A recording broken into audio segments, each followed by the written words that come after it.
Good afternoon and welcome to the Gulf Coast Sports Network. We're coming to you live tonight from Lakeland, Florida for the 45th annual Florida Athletic Coaches Association's All-Star Classic Series. Featuring the best players in the state of Florida for baseball and softball. We're going to bring you live action today, tomorrow, Friday, and Saturday right here on the Gulf Coast Sports Network. Ready to get things going right now. Let's take things down to the field for Eric White to get things started. Eric? Welcome everyone here on Gulf Coast Sports Network. I'm Eric White here down in sunny Central Florida at Florida Southern College in Lakeland. We have a special broadcast for you all today as we have a great opportunity to call the 45th annual FACA All-Star Baseball Classic here at historic Henley Field to witness the next up-and-coming baseball superstars of the future. These young men have worked so hard to be in the position they are in today if they have been selected and recognized as being one of the best in their region and have a great opportunity to showcase their talents to college and professional scouts from across the country. Not only do we have the presence of the best athletes in the state, but also the top coaches in the state with incredibly successful backgrounds. But before we get into today's broadcast, let's take a moment to recognize the FACA and their commitment and efforts to host this All-Star game for the 45th consecutive year. The FACA stands for the Florida Athletics Coaches Association, which was established in 1936.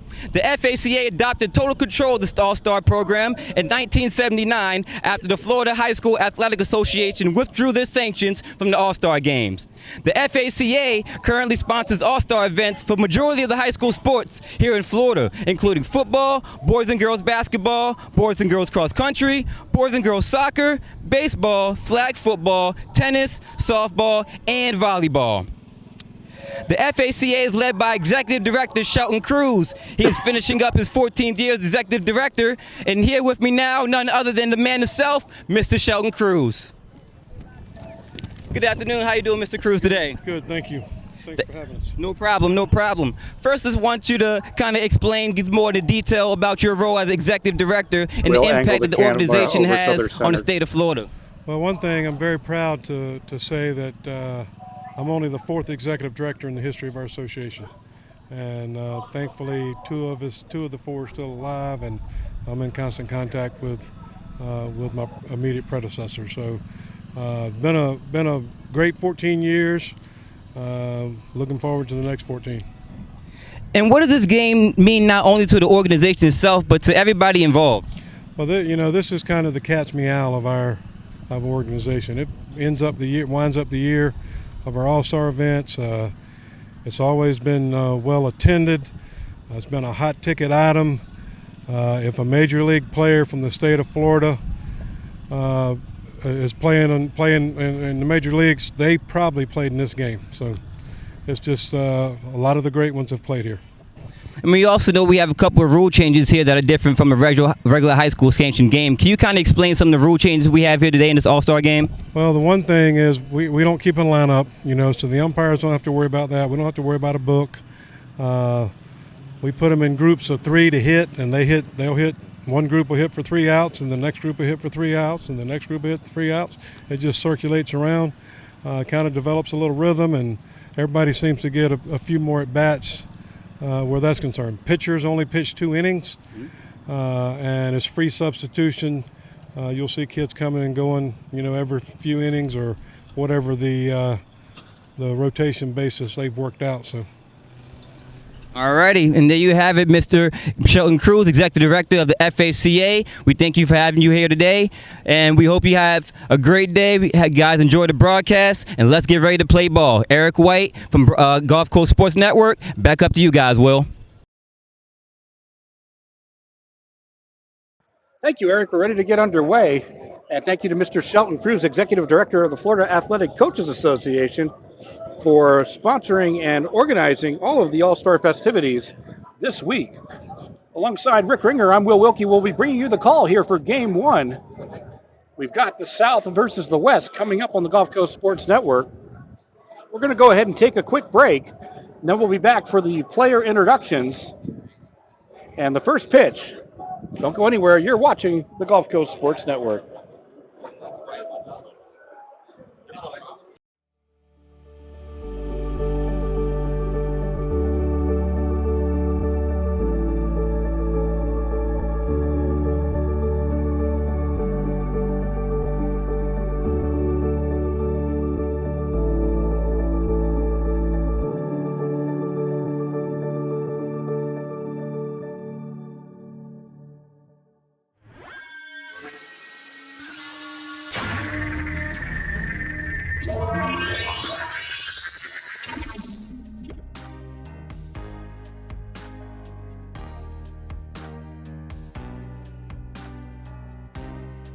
preparing for that next step in life isn't always easy.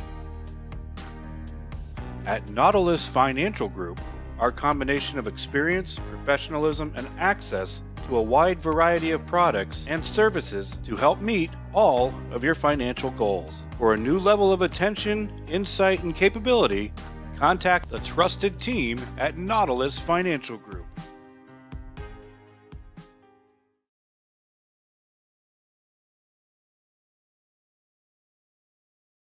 When you play football, you develop this mentality that, you know, you can withstand anything. You're Mr. Tough Guy. So years I had been battling. I was just excited to finally meet someone who knew what I was going through, who saw my pain, to think that in a matter of one treatment, and it got better and better as I began to get treatments throughout the month. You know, why would you deal with this pain for another day? Is mine on for sure? Yeah, that's on. Welcome back to historic Henley Field in Lakeland, Florida. Alongside Rick Rendier, I'm Will Wilkie. Getting ready for the first pitch and the player introductions coming up here. You know, Rick, we've been here since the crack of dawn and got to see these fine young athletes even just do some warm-ups and do a quick private workout for some pro scouts today.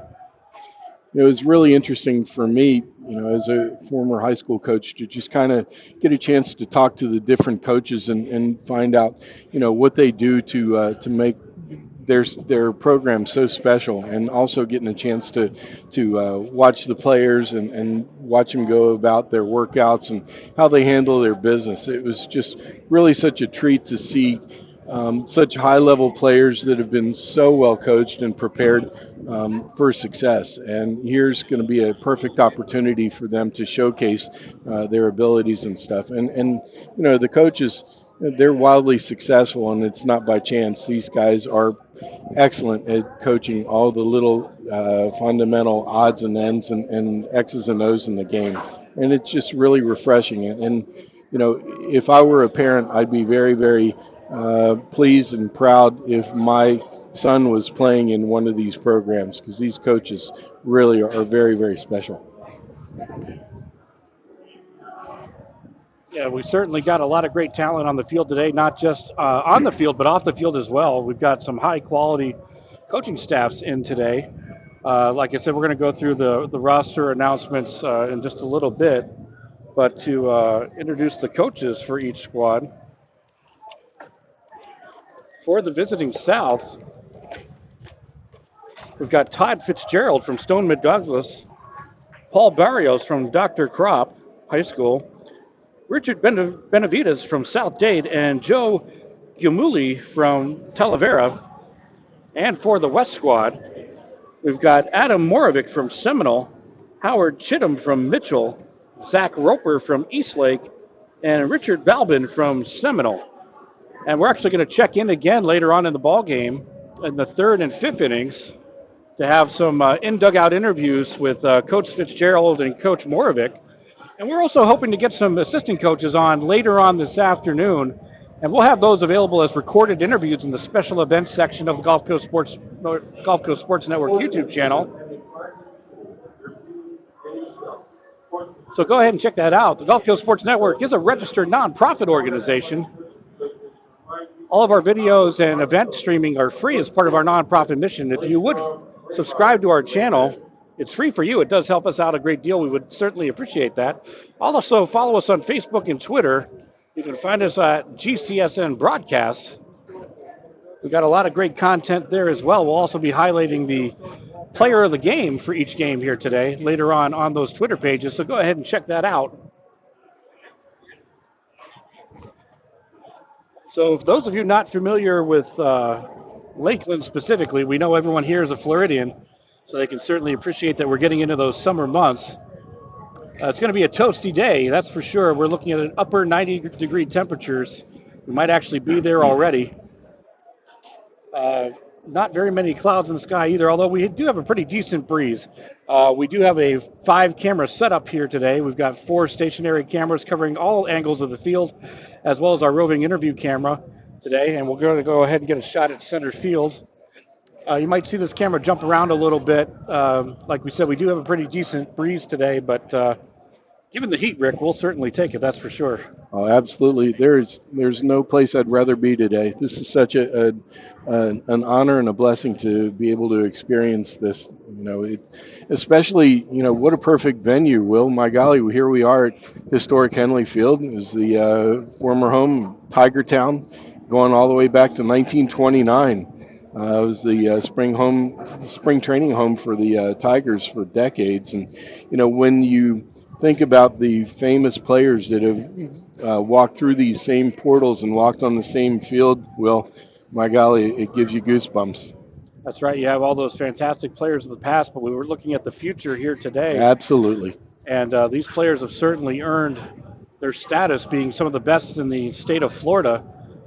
We've got players playing in college. We've got some players with some draft and MLB draft potential on the field today as well. So just wonderful talent all the way around. It's our second consecutive year doing these games. And I got to tell you, it's something that we treasure here at the Gulf Coast Sports Network. It's just a thrill to see the talent on display here today.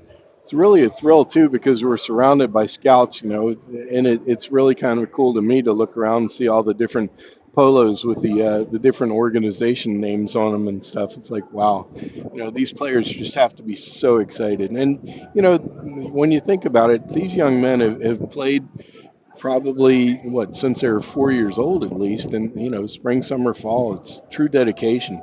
And watching them do their infield, outfield, pregame warm-ups and stuff. My golly, there is just a lot of talent on the field today, and we've got a front row seat, and hopefully we're going to be able to bring it to you and give you a chance to enjoy seeing baseball at a very high level for high school.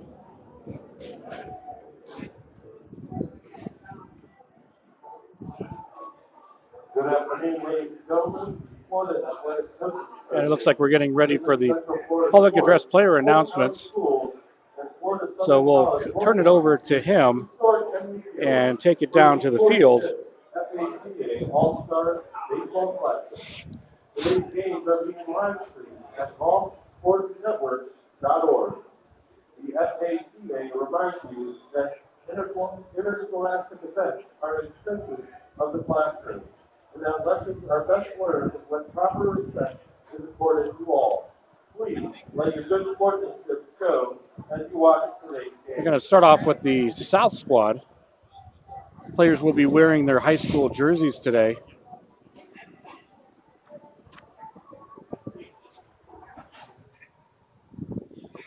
Today's opening game features the South All-Stars versus the West All-Stars. Let's meet the teams. First, for the visitors on the scoreboard, the South All-Stars. From Sarasota, number 1, Juan Perez. From McCarthy, number 2, Greg Caban. From Stoneman Douglas, number 3, Devin Fitzgerald. From North Broward Prep, number 3, TJ Grimsby. From MacArthur, number 3, Tyler Smith. From MacArthur, number 5, Devin Rizal. From South Bay, number 5, Corey Rodriguez. From Western, number 6, Mason Walker. From Stoneman Douglas, number 6, Nico Benestead. From Monsignor Page, number 7, Dyson Joseph. From Dr. Cross, number 10, Rafael Ferrano. From Braddock, number 13, Alex Rodriguez Gallo. From Stoneman Douglas, number 14, Ryland Lozo. From Mater Academy, number 20, Kevin Clemente. From North Broward Prep, number 22, Mateo Gray. From Flanagan, number 22, Braden Allison. From Mirabella, number 23, TJ Burns. From Westminster Academy, number 24, Julian Irizarry. From Monsignor Pace, number 25, Jacob Milano. From Braddock, number 27, Daniel Bravo. From Stillman Douglas, number 27, Jaden Dubinesky. From Monsignor Pace, number 34, Philip Lee. From St. Thomas, number 41, Anthony Sussar. Assistant, Dr. Cross, Paul Sterry. South Dade, Richard Benavides. From Terravella, Joe Demule. And the head coach from Stoughton Douglas, Todd Fitzgerald. And now the host team on the scoreboard, the West All-Stars. From St. Pete Northeast, number 1, Corey Steinzer. From Seminole, number 1, Alex Espalada. From Seminole, number 3, Kendall Hoffman. From Palmetto, number 3, Trey Lawrence. From Newman, number 3, Alex Kuhngold. From Stephen Christian, number 3, Addie Scott. From Houston, number 4, Julian Radcliffe. From Venice, number 4, Joe Embry. From Canterbury, number 7, Evan Rivera. From Nature Coast, number 8, Sean Keegan. From Iowa Coast, number 8, George Guerrero. From Harris, number 9, Troy Guthrie. From Penguin, number 10, Noah Sheffield. From Calvary Christian, number 12, Andrew Best. From Manatee, number 12, Diego Garcia. From Tampa Catholic, number 12, Alex Metropolis. From Cypress Creek, number 13, Ryan Nagy. From Eastlake, number 18, Jaden Imperial. From Sickle, number 19, Cameron Dice. From Newsom, number 20, Wayne Walton. From Bishop Barrow, number 20, Jason Bellows. From Holland, number 24, Joshua Castellani.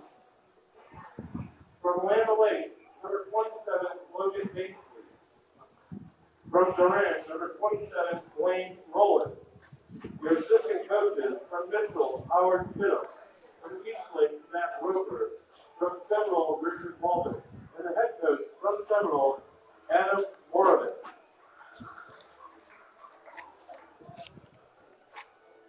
The umpires for today's game are Frank Marinopoulos, Matt Sinesilio, Garrett Little, and Ryan Cabrera.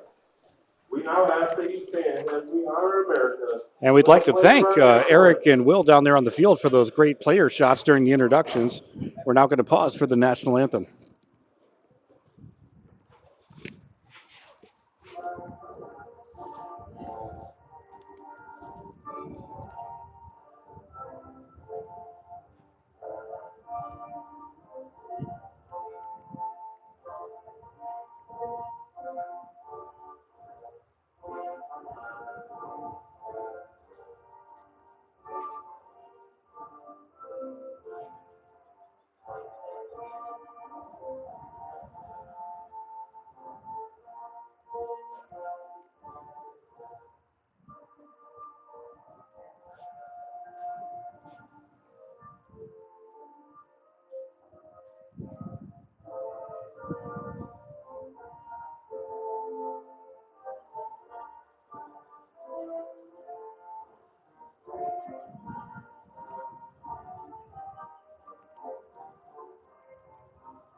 All right, here we go, Rick. Let's play some ball.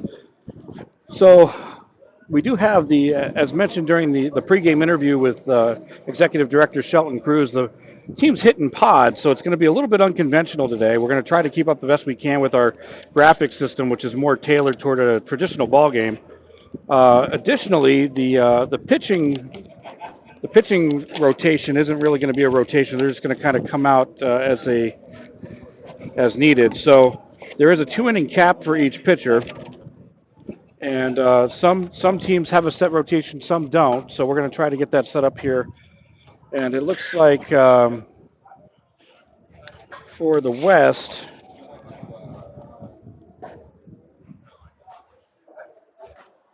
I'm going to try to see who this is.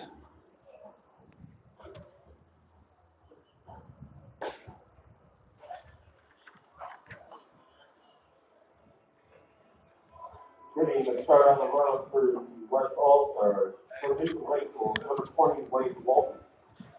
Okay, that would be Walton. So it's going to be Wade Walton from Newsom. The Divinity Med Spa. Going to get the start on the mound. Good-looking young man, Will. He's listed as 6'5", 210. Looks like he's definitely got a nice popping fastball.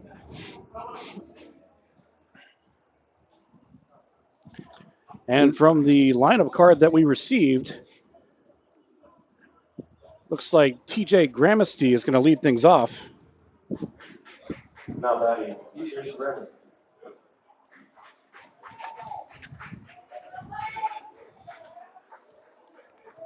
Walton from the stretch.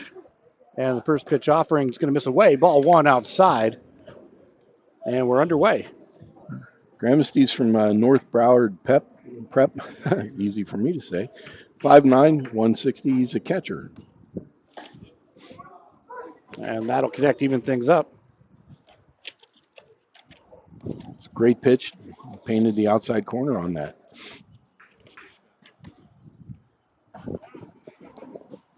Wow. That was a nice change of speeds. Really got the batter out on the front leg.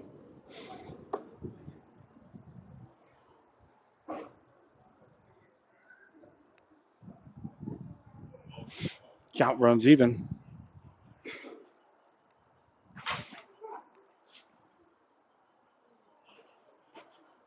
Did a nice job picking that up out of the funnel. And the 2-2. Fastball That'll down. miss low to run it full.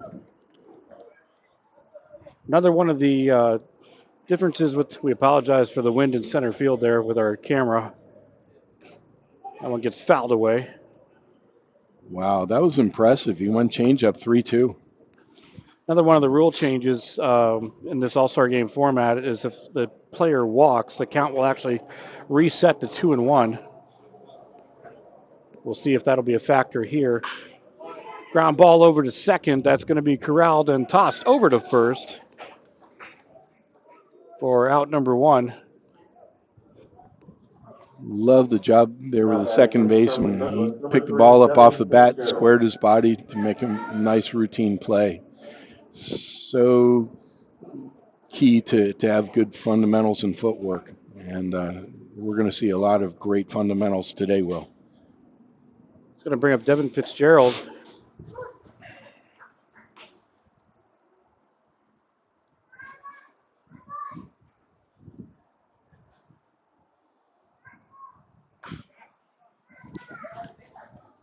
Fouls that one away.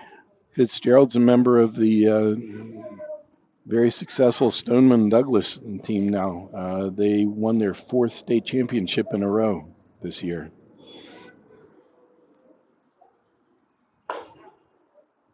His dad, Todd, is the head coach, and they've built quite a program. They've won 7 state championships in the last 9 years. That's insane. So impressive.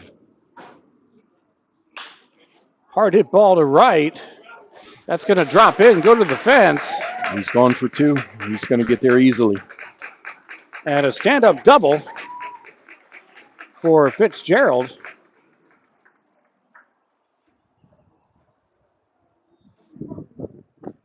Now batting from Stoneman Douglas, number 14, Ryan Luger.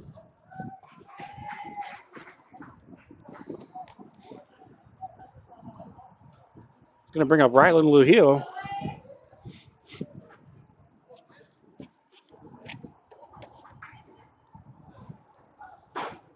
Fitzgerald with that double. He's committed to North Carolina State. Oh. And a big distinction there, Rick. He's won states all 4 years of high school to Devon.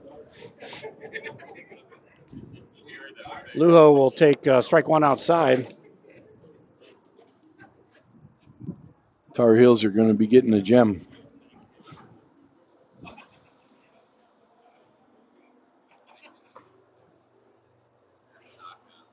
Did you say NC State or North Carolina?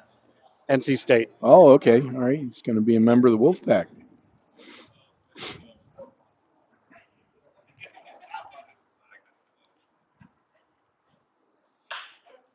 going to be fouled down that third base line. That was a hot shot.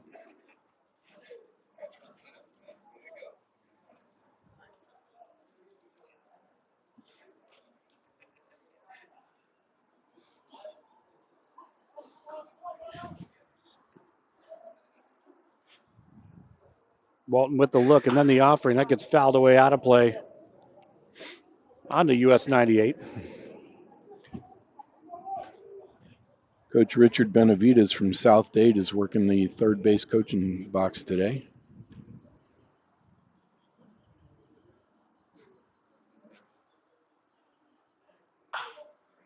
Chopper over to third. He's going to give a look and fire to first in time for out number 2.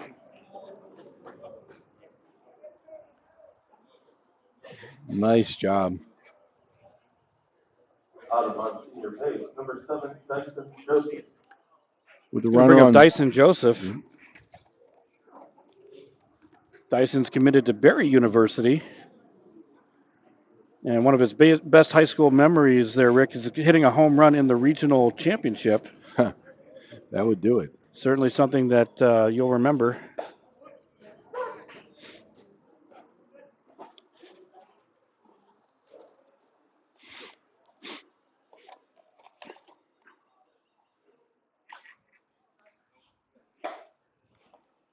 Offering will miss away. 1 ball, 1 strike, 2 outs to the inning.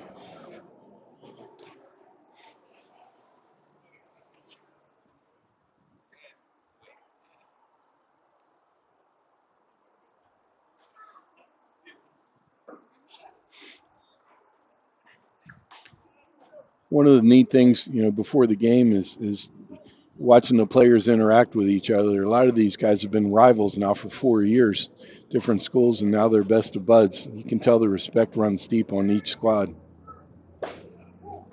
That'll miss inside. Hitters count now for Joseph. Walton's got some work to do as he looks to battle back. And that'll be ball 4. And as a reminder, the rule, the count will reset to 2-1. And looks like they're putting in a courtesy runner. Yeah, the courtesy runner will take the base. The batter will finish the at-bat with a 2-1 count. So if there's a walk a second time around, then an additional runner will take the base. How about that?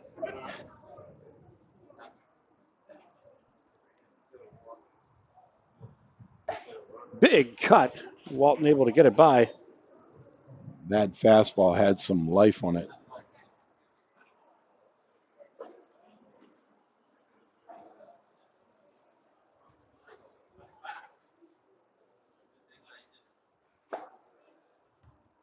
And that'll run the count full.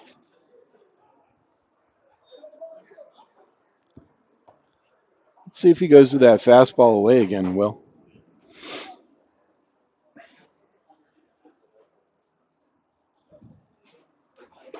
And that'll be swing and miss, strike 3. And that'll do it for the top of the first. We'll move to the home half. We'll be back right after this. One of the reasons we've been so successful at Divinity Med Spa is because we understand what people are looking for. They want to look rested, refreshed, good for their age. We can accomplish this by treatments such as Botox, filler, lasers, and an array of facials, all by a team of trusted experts. This is Divinity, Hernando County's only locally owned and operated med spa. Come see us. We can't wait to meet you.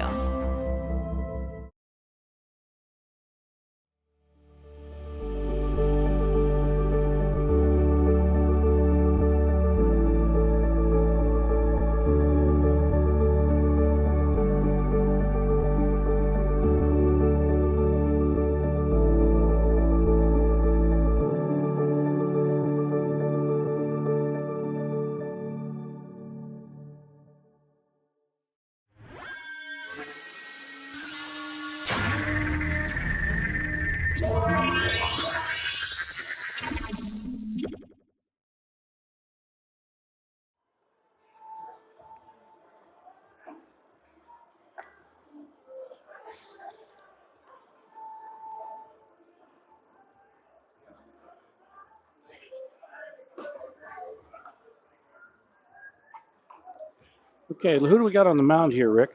Well, it's number 41. I don't see any 41s on our list.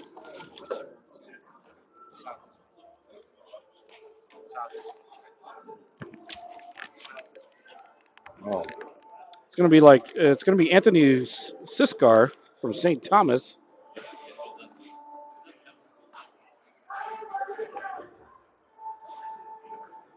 And he's gonna get the start on the mound.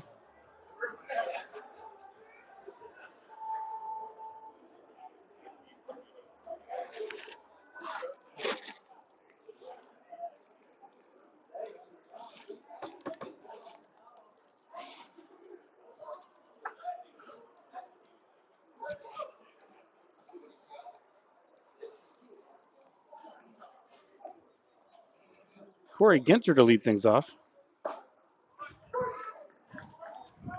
And he'll take the first pitch, strike outside corner. Cesar is listed as a 6'3", 215-pound. Siskar quickly out of front, 0-2. He's from St. Thomas High School. And it's going to be a drop third throw down to complete the strikeout.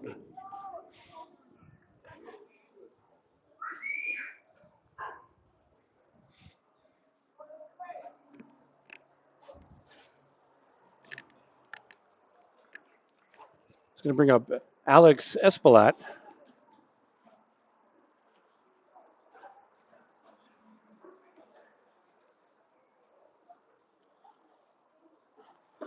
Big cut. Siskar able to get that by.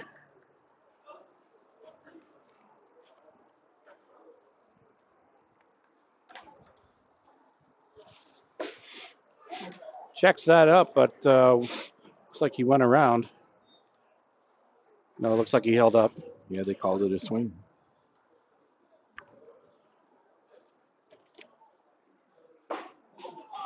Checked around on that one. Wow, that was a great pitch. He totally handcuffed the batter. Fastball in his hands.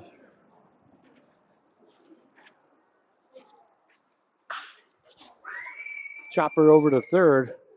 Fires over to first. Nice scoop. 5-3 for the ground out number 2. Picking machine.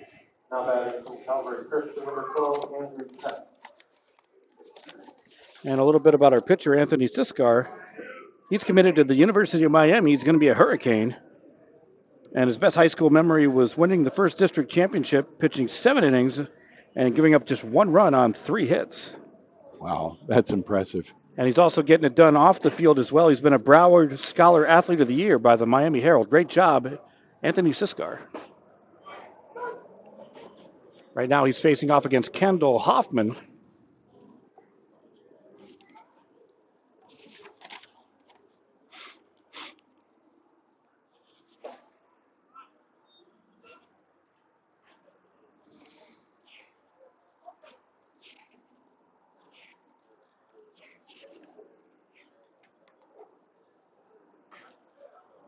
Gets fouled off, or it looks like he got hit with that one.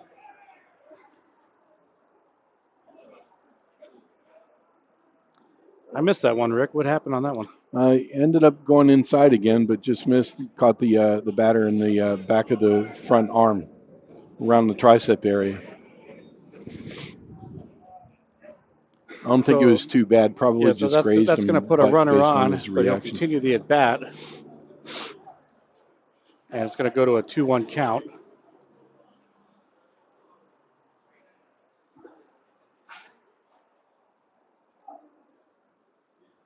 For correction, it looks like he took his base. No, he returned a hit. Okay. They have a courtesy runner at first.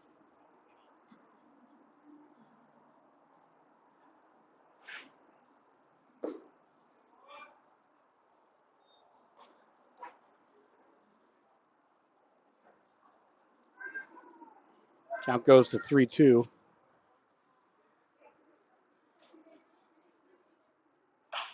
Runners in motion. Hard hit ball to left. And that's going to be caught at the warning track. Wow. And that'll be out number 3. Puts an end to the first. No runs off, no hits. No Nothing errors. is our score. It's going to take us to the second. Got more great action coming up on the Gulf Coast Sports Network. You stick with us. Welcome to the Clubhouse, Tampa Bay's premier baseball and softball training facility. Our 11,000 square foot training facility features rentable cages and bullpen lanes, along with the newest technology such as HitTrax and Rapsodo, baseball and softball pitching machines, full gym, and plyo area, all to keep you at the top of your game. We also have a fully stocked baseball and softball pro shop carrying the biggest brands such as Marucci, Rawlings, Easton, DeMarini, Wilson, and many more. If you're in need of training, we also have the area's top professional instructors offering hitting, pitching, fielding, and strength instruction for both baseball and softball players. From youth to professional athletes, the clubhouse has you covered. We are conveniently located 1 mile east of the Suncoast Parkway on Spring Hill Drive. Stop in and check us out.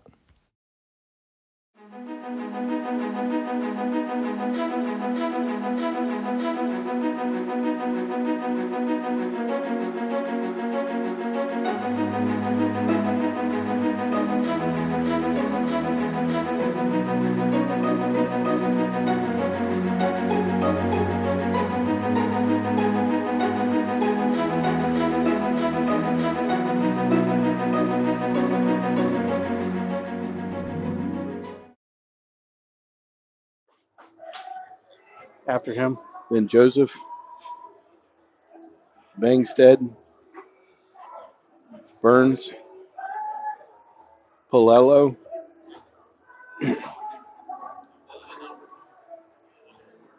and Irizarry.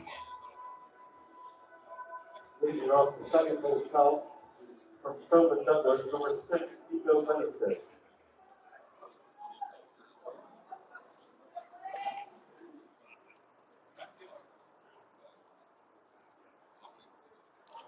So leading off the top of the second inning, it's going to be Nico Benestead. It's in foul territory, and that's going to drop down. Okay. Yeah.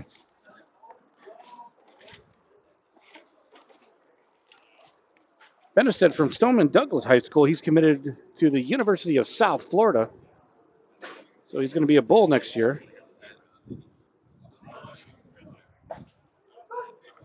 Count now goes 0-2. Also being a 4-time state champion, part of that Stoneman Douglas class. And his favorite Major League Baseball player is Vladimir Guerrero Jr. And another athlete today getting it done in the classroom, a student athlete making the honor roll.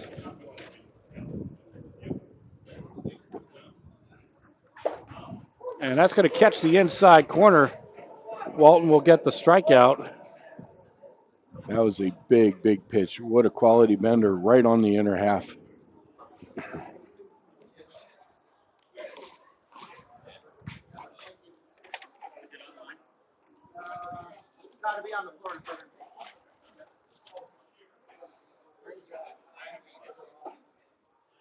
And that's going to miss away.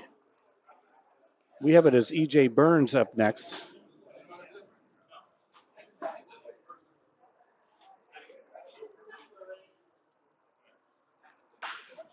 Chopper over to short. Up with it. A beautiful toss over to first. Nice acrobatic play. 6-3 for out number 2. And this game's moving along quick, Rick. It sure is. These pitchers are making quality pitches and really challenging the hitters. It's going to bring up Jacob Paletto now. I'm enjoying watching Walton work. From Monsignor Pace High School. He's committed to Florida Atlantic University. Fouls that one away and out of play. Tries to model his game after Francisco Lindor. He admires the emotion that he plays with and is always smiling. They're also both from Puerto Rico and switch hitters. And one of the things that he's most proud of is getting inducted to the National Honor Society. Certainly a big-time accomplishment, Jacob. Job well done in the classroom. Huge honor indeed. Going to run the count 0-2 now. We apologize. Our program reset it. So Walton is still in the game. We're going to get that changed right now.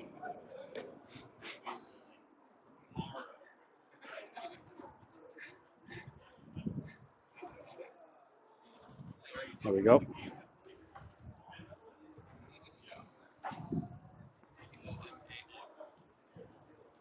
We're having to do some creative work with our program since we are geared towards the more traditional baseball setup. That's going to be on the outside corner, and Walton, with a highly efficient inning, puts an end to the top half of the second. Nothing is still our score. And we move to the home half. 0-0.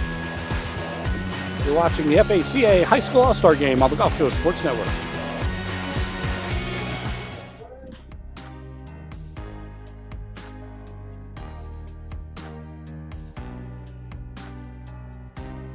Preparing for that next step in life isn't always easy. At Nautilus Financial Group, our combination of experience, professionalism, and access to a wide variety of products and services to help meet all of your financial goals. For a new level of attention, insight, and capability, contact the trusted team at Nautilus Financial Group.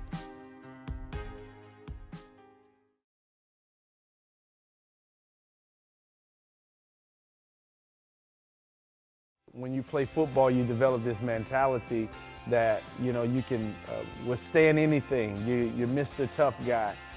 So years I had been battling. I was just excited to finally meet someone who knew what I was going through, who saw my pain, to think that in a matter of one treatment, and it got better and better as I began to get treatments throughout the month. Why would you deal with this pain for another day?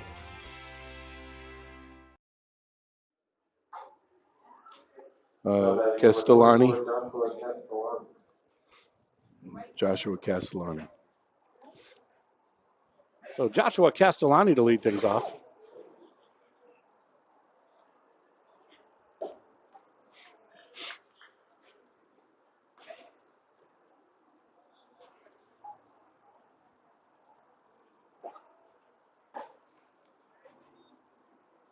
Tuno.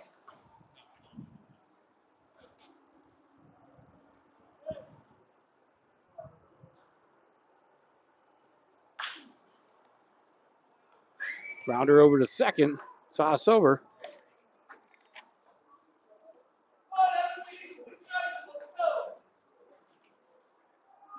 Now batting from Canterbury, number 7, Evan Tavares.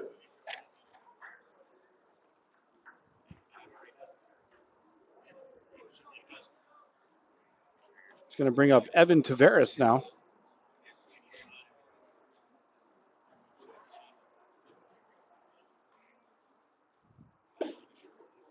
First pitch connects outside, called strike one. I'm really impressed by what I see with this young man. He's using both sides of the plate. It's in foul territory, and it's the pole. It's the net and comes back. Yeah. He was there, though, ready to make the play. It's a nice pitch. Might be a setup pitch. He elevated up and away. So as a reminder, we're going to have in the third inning, we're going to be checking in the dugout with Eric White is going to be interviewing Coach Fitzgerald from the South squad. Get his thoughts on a few big-time coaching accomplishments and his impression of the All-Star Series. Got a chance to chat with him a little while before the game. What a great guy. Just so much fun to talk shop with.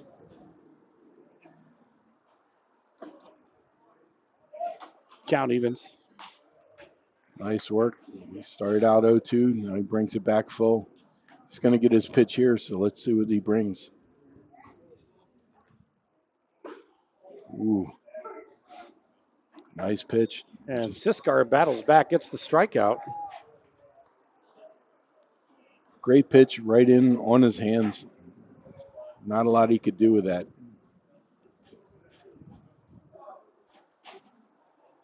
All right, we've got an unidentified batter now. No jersey, no number. Yeah, I'm not sure who this is, unfortunately, because we got no jersey number.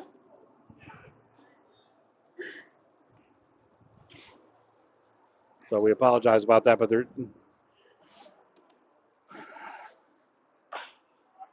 chopper up the middle. That might be a tough play. Charging and firing over. A great scoop at first. Nice job. And that's going to be out number 3. And put an end to the second inning. Still 0-0. It's a defensive battle. We move to the third. South versus West in the FACA High School All-Star Game.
So we have a new pitcher.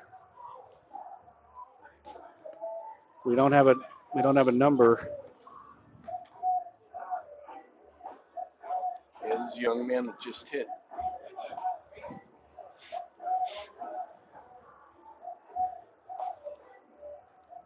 So we apologize. We don't have a jersey number for the pitcher, so we don't know who this is.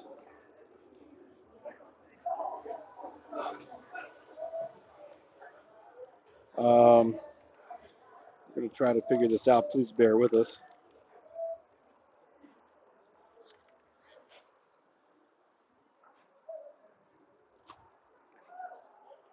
Leading off the inning is going to be E.J. Burns.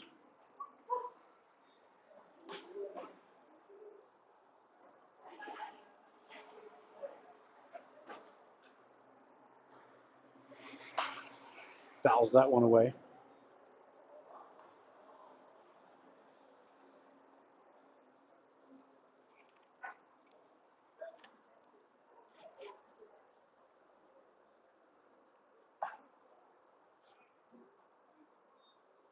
Great pitch, just missed away.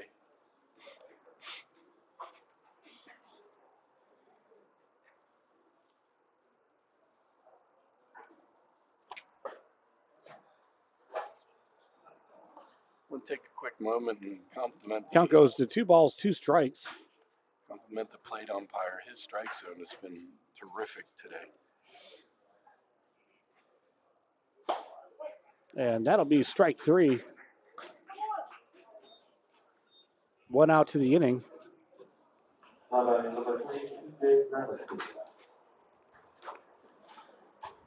a great pitch. He painted it right on the outside corner.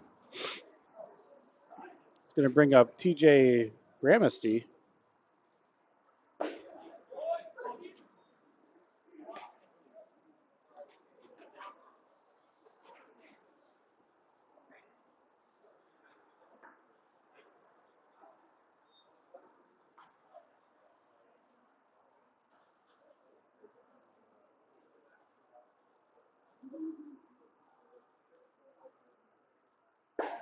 And that drops in the zone. That was nice. Looked like a bit of a slider. Started out at the batter and broke away.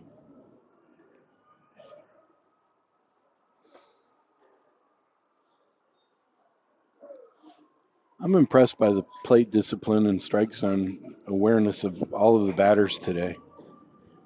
Not many of them are really going on a fishing trip, expanding their zone. Chopper, third up with it, fires over to first, and that's going to be out number 2.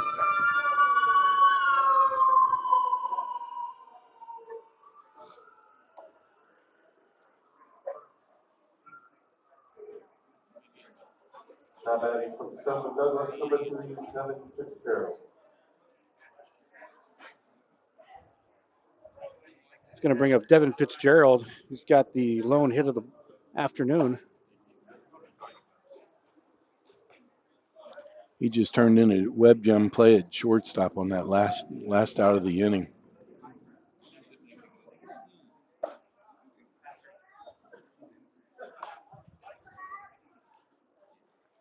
We're going to be taking it down to the south dugout in the beginning of the bottom half of the inning for our interview with Coach Fitzgerald. Our broadcaster, Eric White, will be bringing us that interview.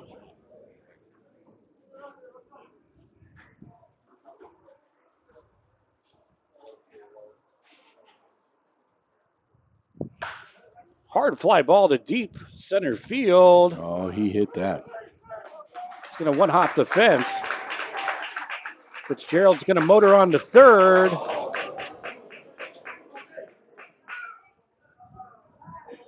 Oh, no. It's like, fortunately, looks like a hamstring. Certainly hope that he's all right.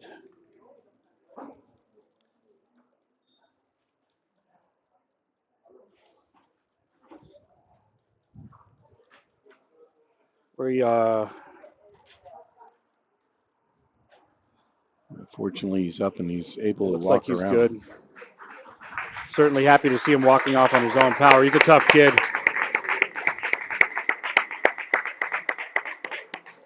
And, you don't like to see the injury, Rick, but shows that he loves baseball right there. Here it is, an all-star game, and he's legging one out. Oh, yeah. It's great to see that passion. I don't think there's an ounce of quitting that young man. He was thinking 3 coming right out of the box, and he just crushed that ball.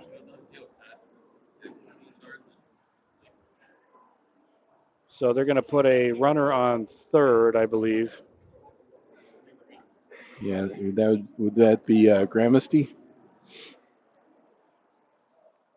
So he's got a double and a triple to his line today. Not a bad day. Now batting number 14, Ryan Lopio. And a couple web gem defensive plays as well. Ryan Lojillo's going to step in.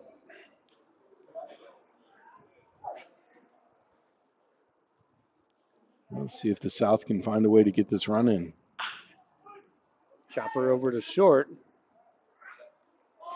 Missed him. Tag That's unable correct. to be made. Good call. Good effort. An RBI for Rylan Lujo. I'm going to mark that as a single as well. That was a tough play. Yeah, shortstop had to range to his hand side, which is always difficult. He tried to round it off, but he wasn't able to get the throw on line and in time. Pulled the first baseman off, who tried to make the sweeping tag and just missed the runner. Credit to the runner, though. He's going to bring up Dyson Joseph now. He hustled up the line.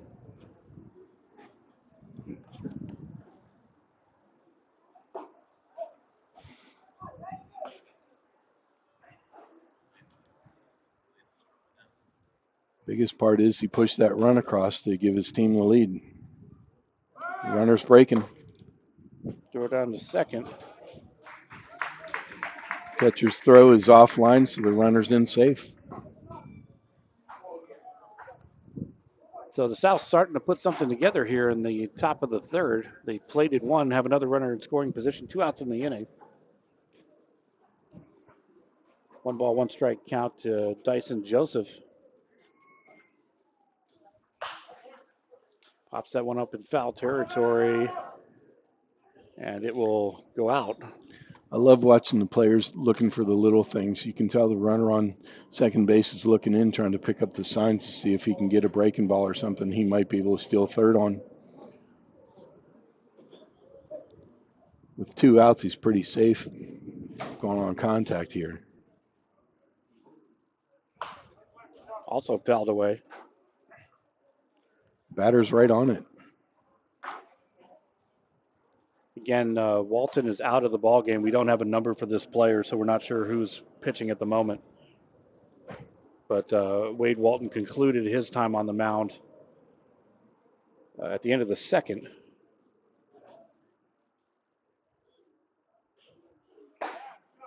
And that's going to be a check swing, strike 3 to end the inning. And take us to the bottom of the third. South able to put something together. They're on the board. West will get their chance coming up next on the Gulf Coast Sports Network.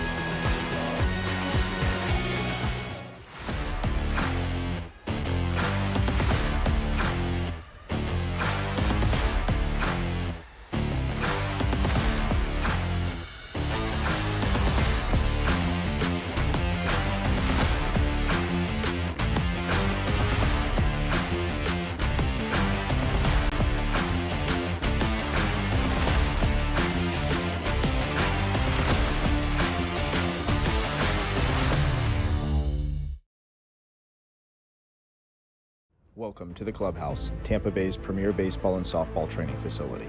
Our 11,000 square foot training facility features rentable cages and bullpen lanes, along with the newest technology such as HitTrax and Rapsodo, baseball and softball pitching machines, full gym, and plyo area, all to keep you at the top of your game. We also have a fully stocked baseball and softball pro shop carrying the biggest brands such as Marucci, Rawlings, Easton, DeMarini, Wilson, and many more. If you're in need of training, we also have the area's top professional instructors offering hitting, pitching, fielding, and strength instruction for both baseball and softball players. From youth to professional athletes, the Clubhouse has you covered. We are conveniently located 1 mile east of the Suncoast Parkway on Spring Hill Drive. Stop in and check us out. I got it back now. Or wait, hold on. Yeah, I got it. Get lined up. Hurry up. That's good. Right there.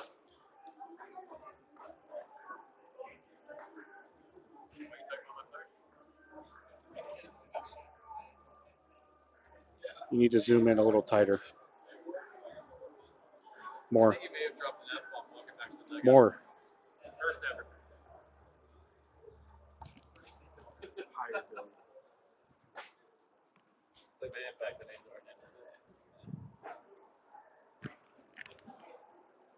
So we're in the bottom of the third. The pitcher's Bravo from Stoneman Douglas. We don't have a number for this batter either, so we apologize. Oops. Actually, new pitcher. It's Daniel Bravo from Braddock. Daniel Bravo. Hit up the middle, short up with it, fires over to first, picks that one out for out number 1.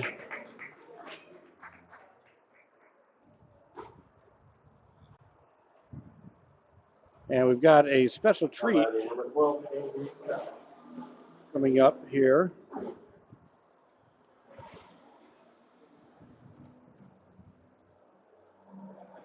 Let's take it on down to Eric White.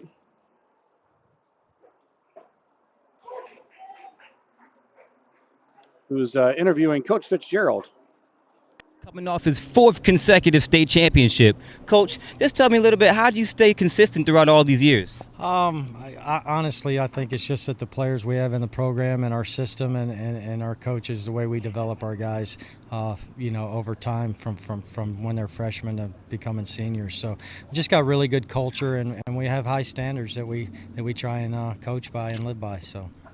And explain what it means to not only for yourself, but to represent the school and your players as well. What does it mean for you to be here to represent Stoneman Douglas and yourself at a game of this magnitude? Well, obviously, I think this is the best state all-star game there is. You got some really high caliber players here representing 4 different regions, Northeast, South, and West. And to be able to have a player here and represent our school says a lot about the type of players that we have and the type of careers that they can have moving forward. But this is a heavily scouted event. They do a great job here, and the FACA doesn't just. Wow. That was a really impressive sequence. Finished him up. Well, again, obviously, same I'm pitch, gonna shout out right on the my outside Stoneman corner Douglas and boys, caught the, Rylan Luho, Nico Benestad, Devin Fitzgerald, and Jaden Dubonowitz on the mound.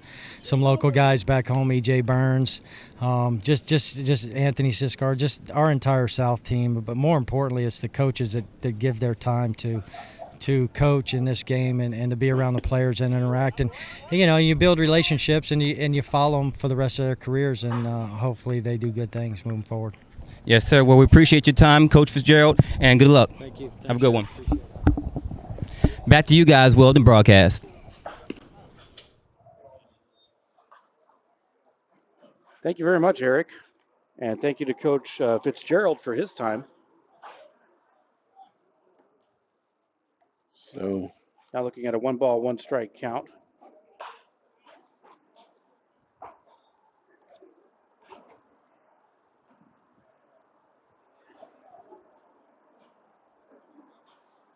So up to bat is Joshua Castellani from Hollins High School, 6'5", 210 infielder. Definitely has a baseball build. What a big time pitch. That's going to get called on the outside corner for swing and miss strike 3 and put an end to the inning. So the West gets on the board first. And we advance to the 4th inning, 1-0. The South over the West. Don't go anywhere. We'll be back. You're watching the Gulf Coast Sports Network. Box Out gives you the ability to create graphics at the speed of sports to highlight your athletic department, teams, and student athletes in seconds. Used and trusted by Notre Dame, Ohio State, UConn, Marquette, Georgetown, and many more of the top college brands in the country. If you want your school's brand to stand out through all the clutter, start your free demo at boxoutsports.com. One of the reasons we've been so successful at Divinity Med Spa is because we understand what people are looking for. They want to look rested, refreshed, good for their age. We can accomplish this by treatments such as Botox, filler, lasers, and an array of facials, all by a team of trusted experts. This is Divinity, Hernando County's only locally owned and operated med spa. Come see us. We can't wait to meet you.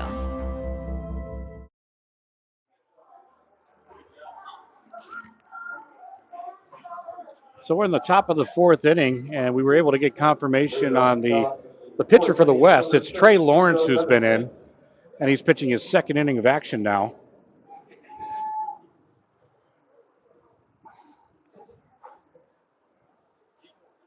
I'm hoping that Daniel Bravo comes back out and pitches another inning for the South team. This is Benestad who's leading off.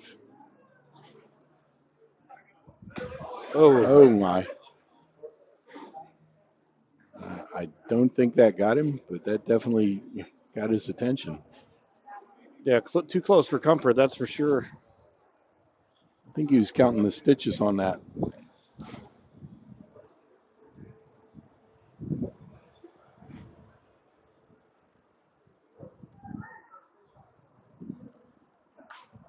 Fouls that one back.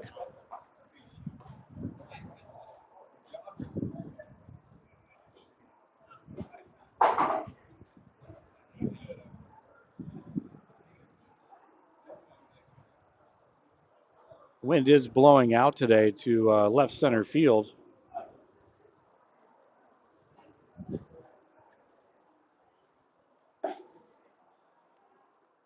Great pitch, just missed on the bottom.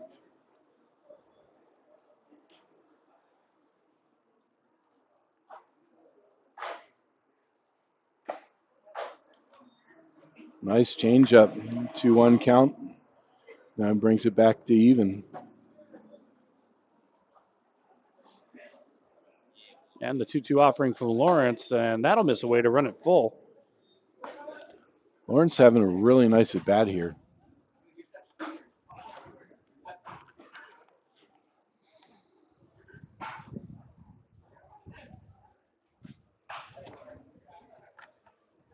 It's fouled away.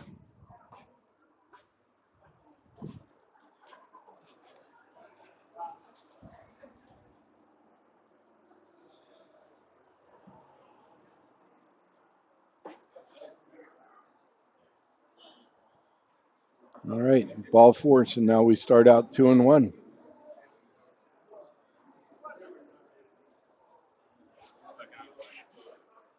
And the courtesy runner will take his position.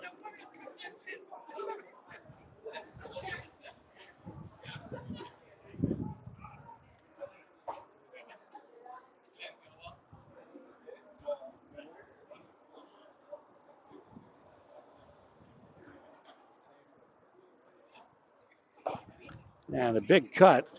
Lawrence able to get it by to run the count even. Pitcher's got a lot of late movement on his ball and makes it difficult for the batters to pick up. Slow roller to third. And 5-3 for the out.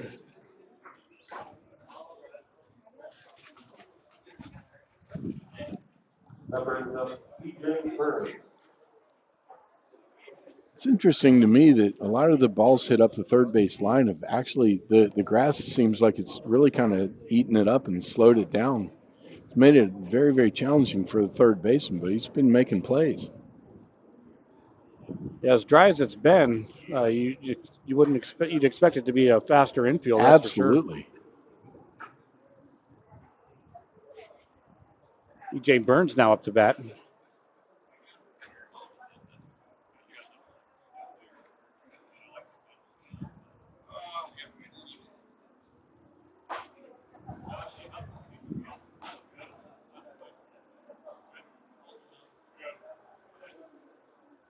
One ball, one strike, one out, 1-0 is our score.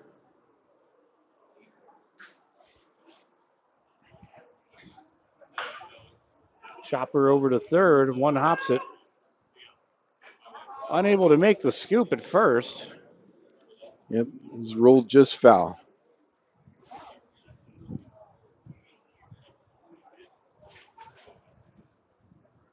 So foul ball on that play.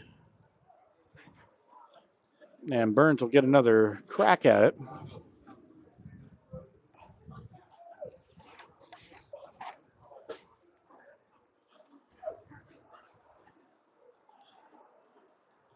Third baseman Josh Bello is getting a workout today. That one gets fouled off. Please disregard the pitch counts that we have. We weren't aware of, Lawrence isn't wearing a number today, so we weren't aware of him on the mound until the beginning of this inning, so he's certainly pitched more than 11.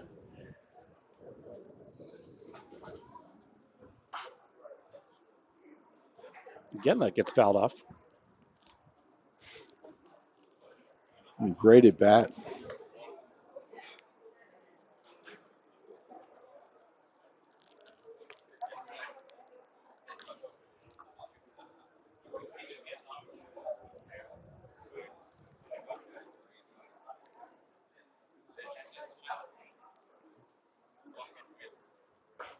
And that'll miss inside.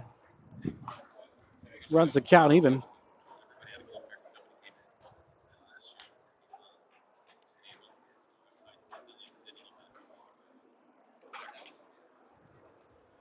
And the 2-2 from Lawrence will miss inside, runs it full. Payoff pitch for Lawrence and Burns. One out, runner aboard, scoring position for the South. Looking to add to their 1-0 lead. Chopper to third again. And they'll make the play. Clinic today, Will. Young man's had some tough ones to handle. Fielded that one nicely. Got himself a good hop and made a nice, strong, accurate throw first. Certainly been the hot corner today, both in temperature and action, and he's been getting the job done. Jacob Poletto now steps in. He's been doing it for a long time. Very impressed by him just watching his warm up and workout. Big cut by Poletto. Lawrence able to get it by.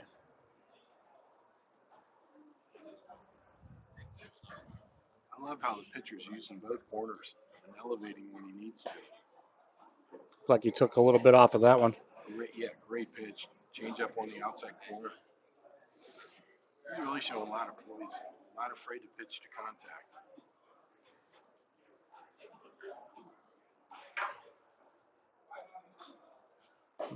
The 0-2 misses away. Tried to get Poletto to chase. He wasn't having it.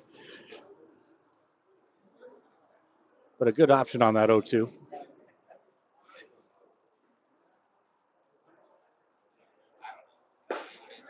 And that catches the outside corner. Great placement for strike 3. That's going to take us to the bottom of the 4th. South still holds a 1-0 lead. You got FACA high school action on the Gulf Coast Sports Network. Certainly, I'm an avid golfer. Been, golf usually weekly. Play a lot with my wife. With the repetitive motion, as you know, with a lot of golfers, it's an unnatural motion that you put your body through. After suffering for years with shoulder pain, Mike chose stem cell therapy as an alternative to surgery. I'm just excited because patients that have been in pain for years that are now doing the things that they want to do, and Mike's just going to be adding to that list. Call Aligned Integrative Medicine for exam and x-rays to see if you qualify for stem cell treatment.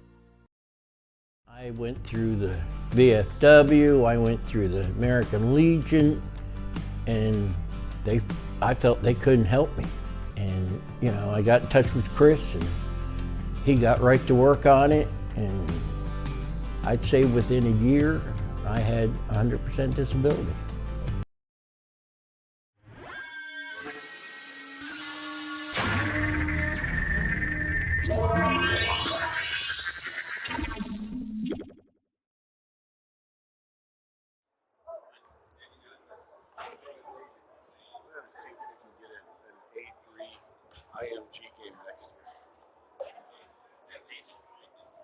So we're back to the bottom of the 4th inning. West is going to get another crack at it. Try to get into the run column. Daniel Bravo returns to the mound for the South. Excuse me. I love how crafty this young man is on the hill. He's a lot of fun to watch.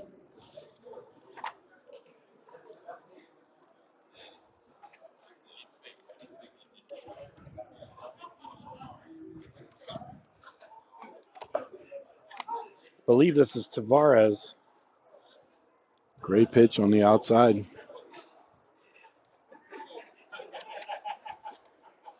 And a little bit about Trey Lawrence, the West pitcher, since we had that mix-up with the jersey number.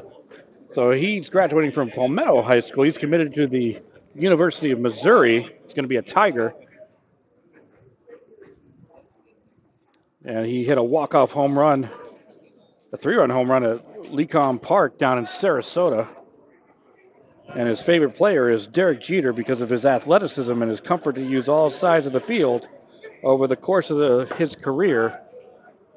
And not only a great pitcher there, Rick, but great in the classroom, graduating with a 4.0 GPA. Great job, Trey Lawrence. That's impressive. Will, it was funny. Years ago, I'd gone to a coaching clinic, and I was talking to one of the most successful D1 college coaches at the time. And I was telling him about the sophomore that I had that was just a phenom, hitting 509. The very first question he asked me was, how are his grades? So that should be a lesson to all upcoming high school athletes. Trey Lawrence steps in. He's going to take called strike 1. You've got to be a star in the classroom as well as on the field.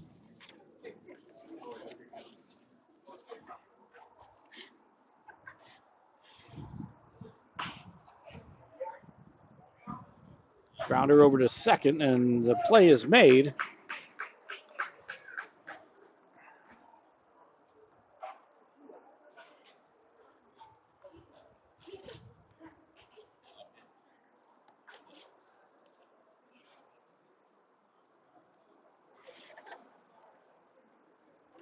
now batting Noah Sheffield.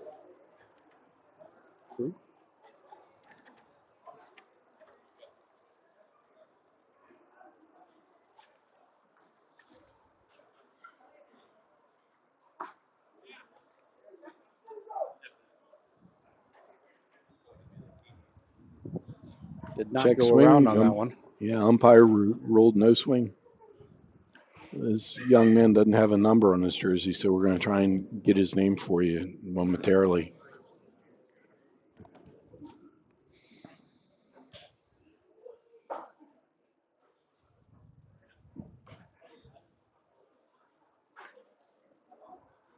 Two no.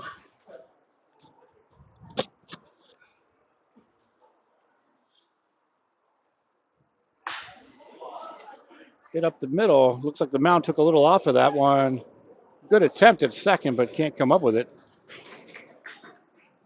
Broke his bat on that one, Will. But it'll be the first hit of the afternoon for the West. Very difficult play for the second baseman. He had to end up ranging to his hand side, and it took him away from the ball momentum. He had to make an off-balance throw.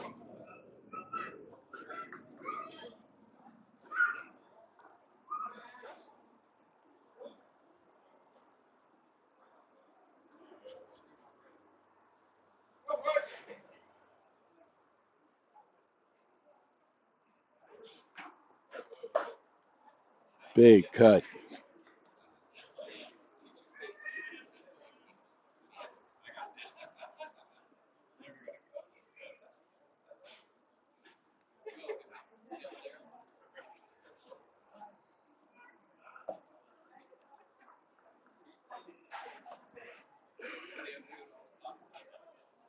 Apologies, that's Andrew Test that stepped in.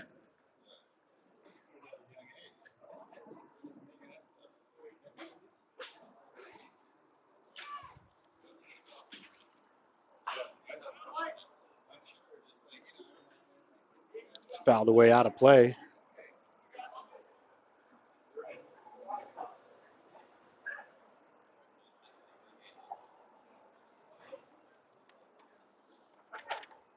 It's interesting watching Bravo's.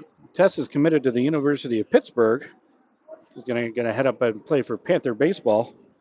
His best high school memory is winning the state championship in 2023. And he's going to single that into left field. He's going to be up there in the land of Yinzers and the Stillers. But he's learned sign language.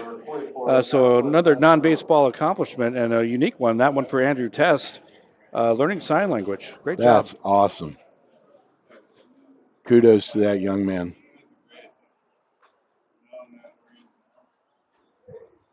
My wife's from outside of Pittsburgh, so I need to educate that young man.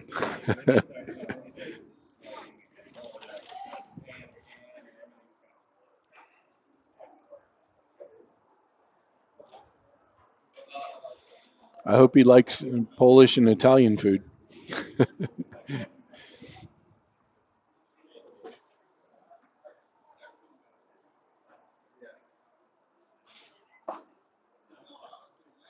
I believe that's Castellani that's in now.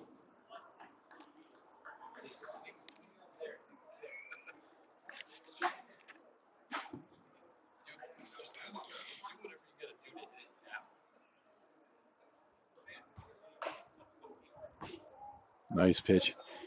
You know, Will, who the pitcher reminds me a lot of is, with his delivery, is Jack Strong from Weeki Covered a number of Jack's games this year. He's a bright young.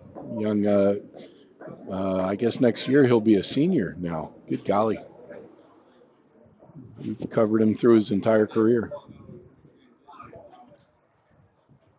Very similar delivery.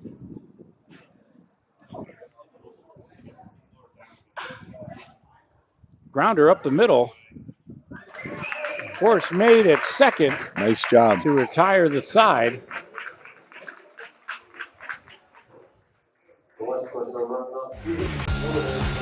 So the West threatens, but they're not able to capitalize. Still 1-0.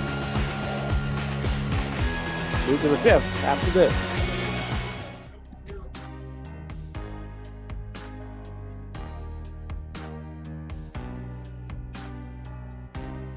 Preparing for that next step in life isn't always easy. At Nautilus Financial Group, our combination of experience, professionalism, and access to a wide variety of products and services to help meet all of your financial goals. For a new level of attention, insight, and capability, contact the trusted team at Nautilus Financial Group.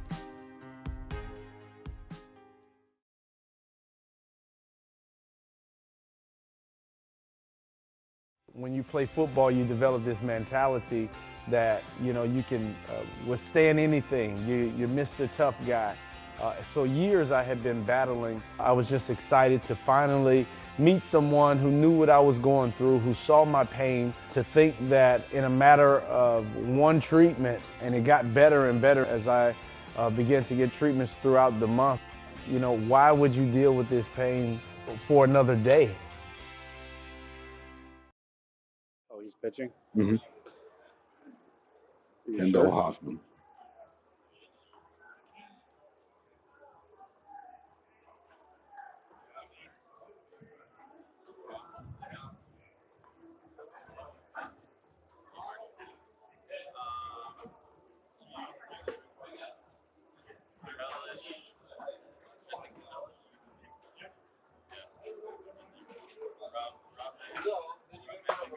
Now on the mound to the left, number 3, Kendall Hoffman, out of Seminole.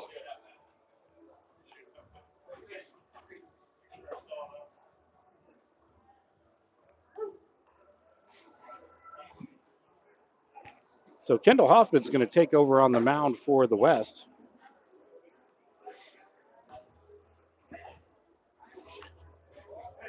Hoffman's listed in the program 6'7", 175.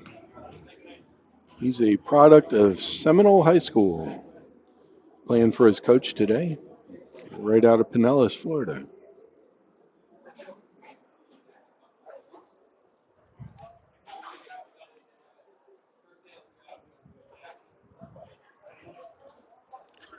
This is so exciting to see all this young talent on the field. I'm enjoying every moment. Pops that one up left side, and that will drop.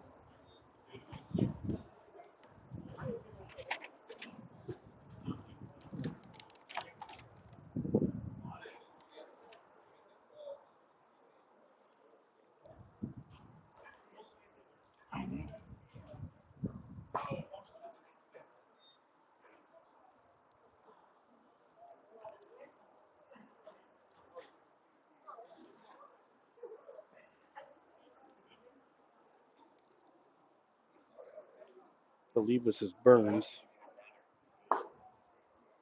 Just misses fastball away and down. Actually, may not be Burns because it's the jersey from this morning. So we apologize. Yeah, I apologize. It's difficult because the players got warm-up jerseys that were provided, and they had colors for their respective all-star teams. And then game time, then they switched over to their actual high school team jerseys. And the numbers don't always coincide, so.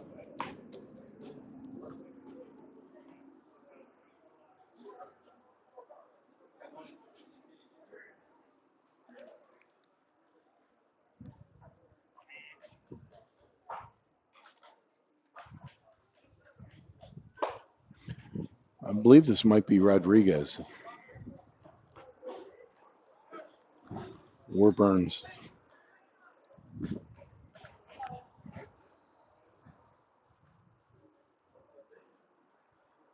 So there was a walk on the play. I think the runner on will reset to 2-1.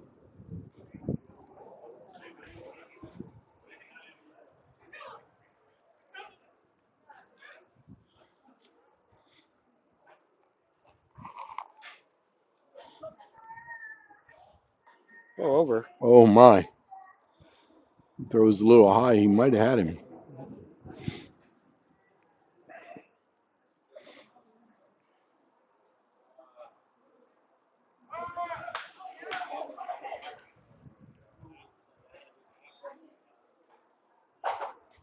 Nice attempt.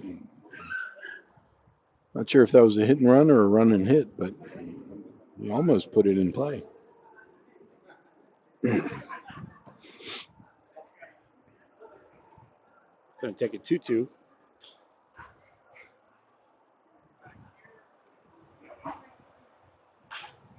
Chopper over to second. And that's going to get through.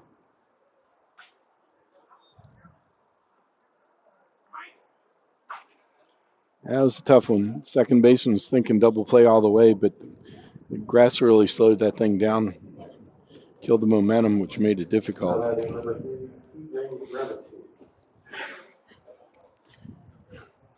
With your players, you always teach your players in the double play situation, make sure that you get one way or the other.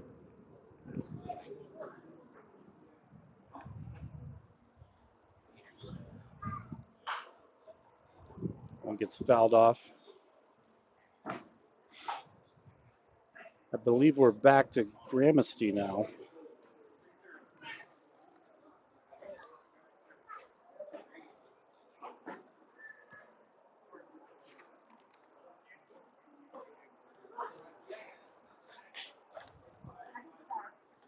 Count quickly goes 0-2.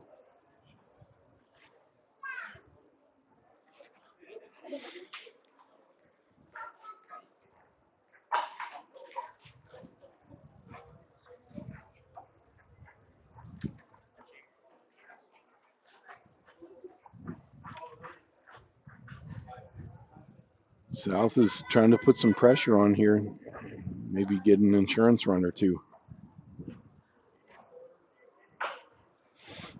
Chopper to third. Once again. And that'll get the out at first. Mr. Automatic.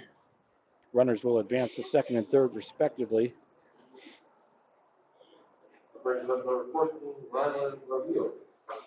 One of the things I love about third baseman is that he does such a great job of getting a great hop.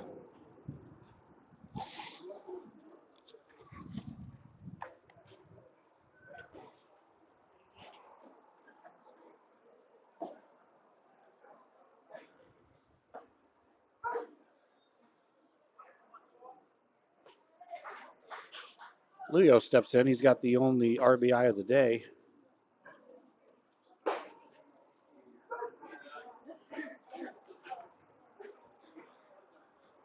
But he's quickly down 0-2.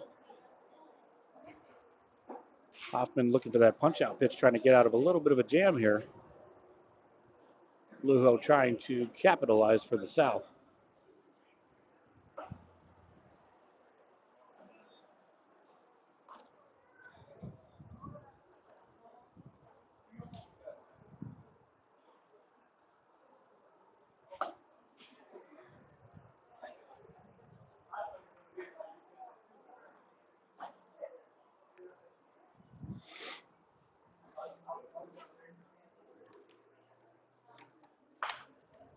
That one gets fouled off. And we got a little bit behind in the count now. We're all caught up.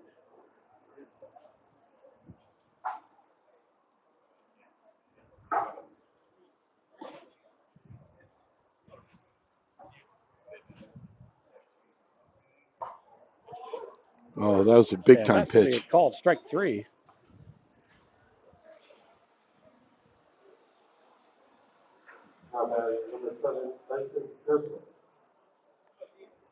I'm going to bring up Dyson Joseph.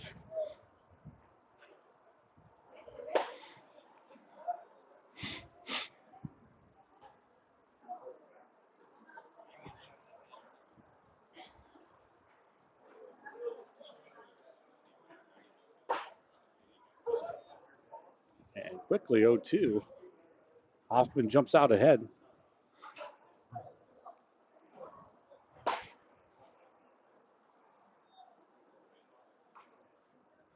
Joseph's a 6 foot, 185-pound right-hander from Monsignor Pace. And the toss down will have to be made, and it's done. So the West threatens them, but they're not able to capitalize. It'll take us to the bottom of the 5th inning. Still 1-0.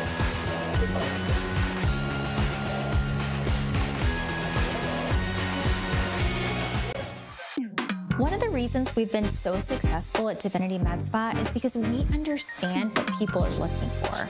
They want to look rested, refreshed, good for their age. We can accomplish this by treatments such as Botox, filler, lasers, and an array of facials, all by a team of trusted experts. This is Divinity, Hernando County's only locally owned and operated med spa. Come see us. We can't wait to meet you.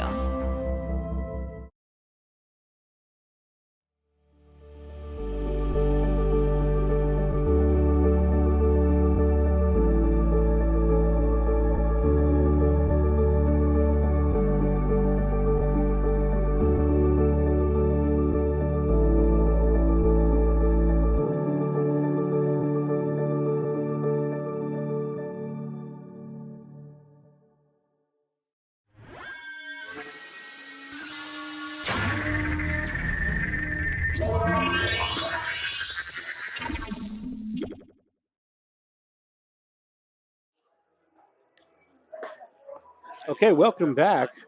And we've got a special treat for you. We're going to go live now to the West dugout with Eric White and head coach.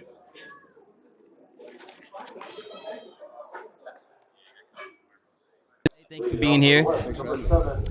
Yes, so we're going to be here today interviewing Coach Maravik. Coach Maravik has been coaching since 2005. His first coaching job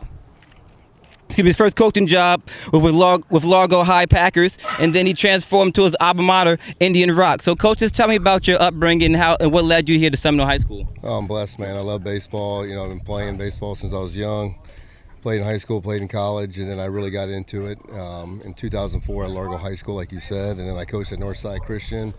Was over at Seminole as an assistant coach, and I was the head coach on my alma mater, Indian Rocks Christian, for 10 years. And then I got a chance to be the head coach at Seminole High School, and this is going into my 6th year, so my 21st year in Pinellas County. I'm fortunate, I'm blessed, I'm honored. I got a great group of players and families and coaching staff, guys helping me out. So, yeah, it's a blast. What keeps you going and consistent over the course of these years? My wife. I got a great wife who supports me, and I got 2 sons, Clayton, Luke, 8 and 10 years old. But just a great community, great families, great players, great assistant coaches. That's what helps me. And administration. You got to have administration. And what does it mean to not only for yourself personally, but for you to represent Seminole High School here at the FACA All-Star Game?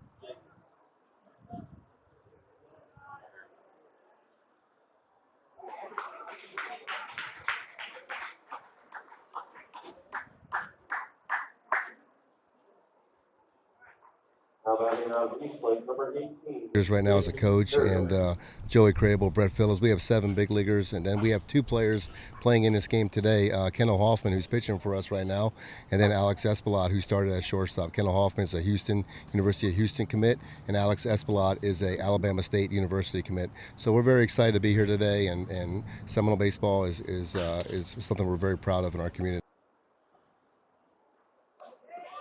That's Coach Adam Maravik of Seminole High School, and I'm Eric White here from the Gulf Coast Sports Network. Back to you guys, Will.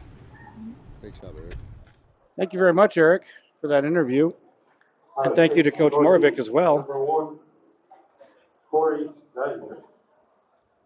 2 outs now to the inning.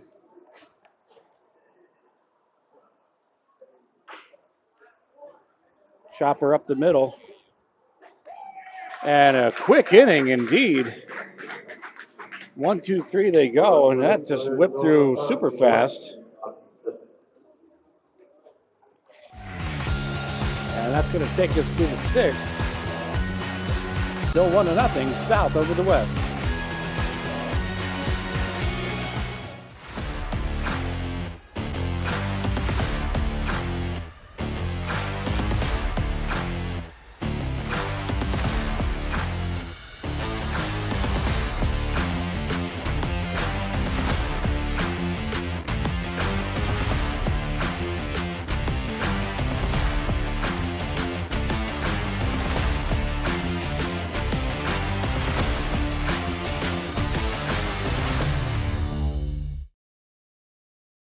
Welcome to the Clubhouse, Tampa Bay's premier baseball and softball training facility. Our 11,000 square foot training facility features rentable cages and bullpen lanes, along with the newest technology such as HitTrax and Rapsodo, baseball and softball pitching machines, full gym, and plyo area, all to keep you at the top of your game.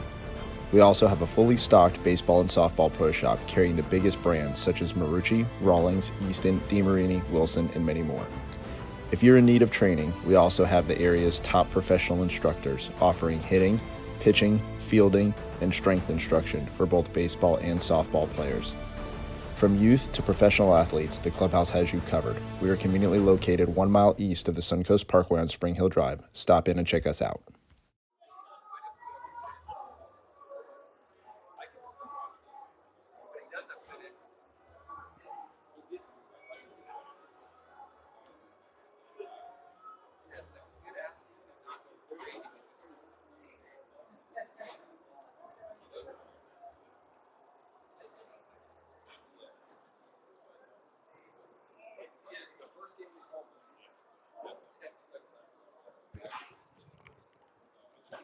So we're in the top of the 6th.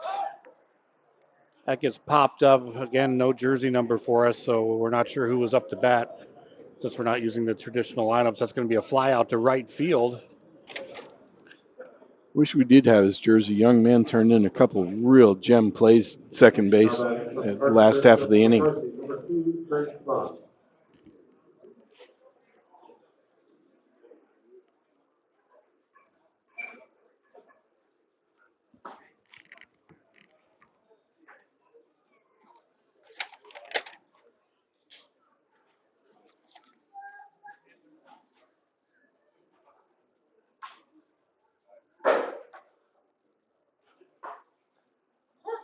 And that's going to connect in the zone.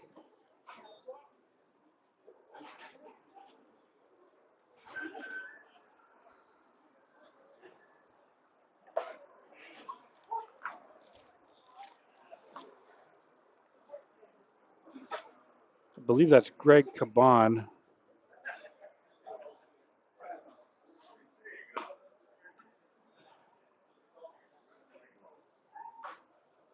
Yeah, I believe you're right, Will. We apologize if we're incorrect. We're really doing the best that we can here. We've got non-traditional lineups. They're batting in pods, but they're also not using consistent jerseys, so we're kind of stuck in a guessing game right now. Hoffman will get the strikeout.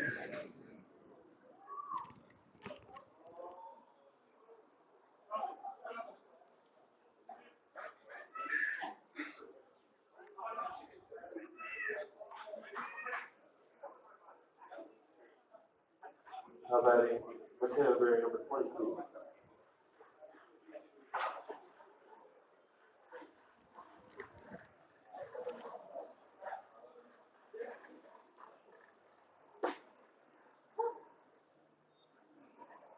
Well, we have 2 number 22s on our program, Will. So it's It either was Mateo announced that Gray it's Mateo Gray. or Braden Allison.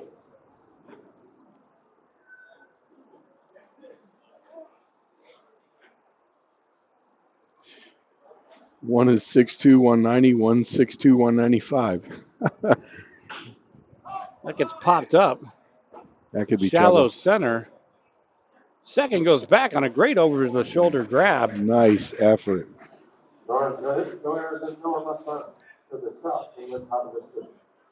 And yet another quick inning.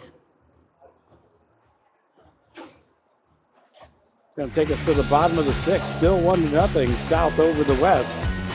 You're watching high school all-star baseball on the Gulf Coast Sports Network. Stay with us. Welcome to the Clubhouse, Tampa Bay's premier baseball and softball training facility. Our 11,000 square foot training facility features rentable cages and bullpen lanes, along with the newest technology such as HitTrax and Rapsodo, baseball and softball pitching machines, full gym, and plyo area, all to keep you at the top of your game. We also have a fully stocked baseball and softball pro shop carrying the biggest brands such as Marucci, Rawlings, Easton, DeMarini, Wilson, and many more. If you're in need of training, we also have the area's top professional instructors offering hitting, pitching, fielding, and strength instruction for both baseball and softball players. From youth to professional athletes, the clubhouse has you covered. We are conveniently located 1 mile east of the Suncoast Parkway on Spring Hill Drive. Stop in and check us out.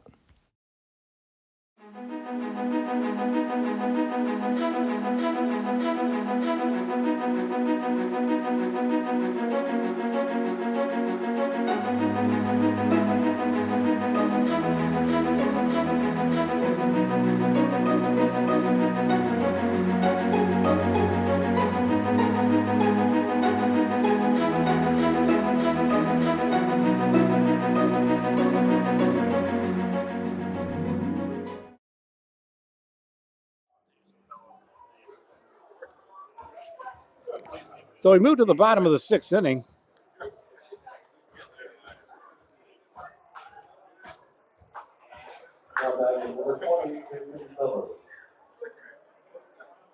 And we got Jason Bello to lead things off.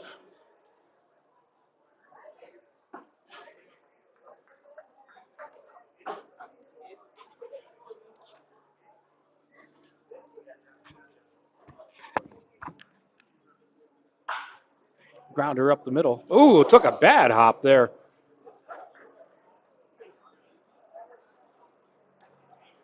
Wow, that thing had some serious overspin. Yeah, right on the lip there too, Rick. Usually second hop's lower and faster, but that one must have hit something because it ended up skipping right over shortstop's shoulder.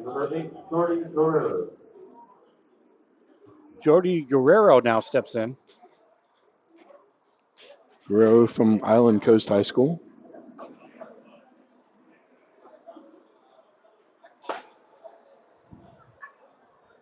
Great pitch, just missed on the inside.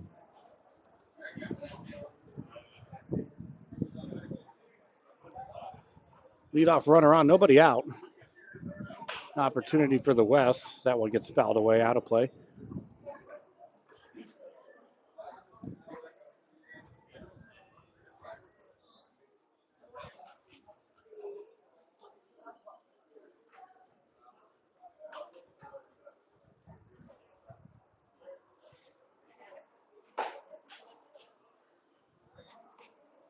And we got an interesting tidbit of information there, Rick, during the break, that we actually have a FACA All-Star Game alum behind the plate now, playing in the games in 2009.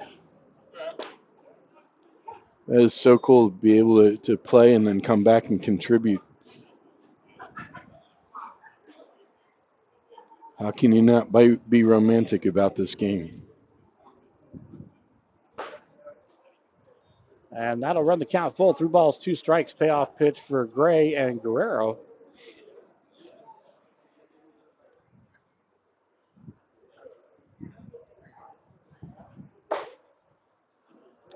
And that'll be ball 4. The runners will advance to second, and we'll get that runner at first. Count will reset to 2-1 per the All-Star Game rules. I wish I had a gun because this pitcher's definitely got some nice velocity. That's Gray, Mateo Gray on the mound. Gets Man. that one by. Yeah, that was moving.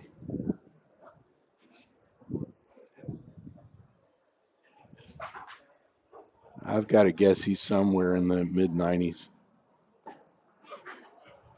Tries for that outside corner, just misses. Yeah, he took a little off of that too. Just missed.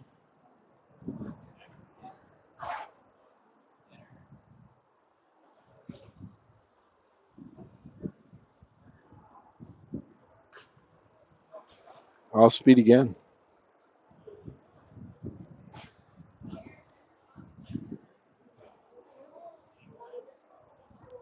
I'm guessing I'm going to say the fastball's probably 93, 94 maybe.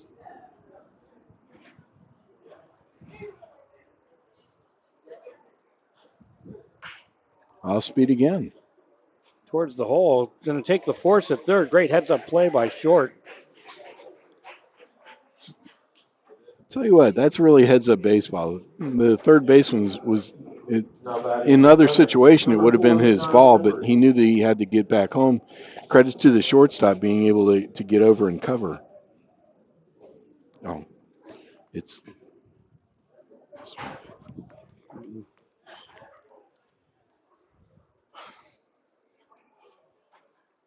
still 1 on 2 out.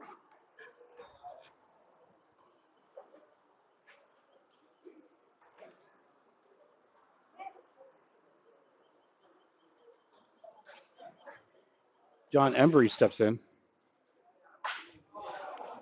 Broken bat, foul territory, but that will drop.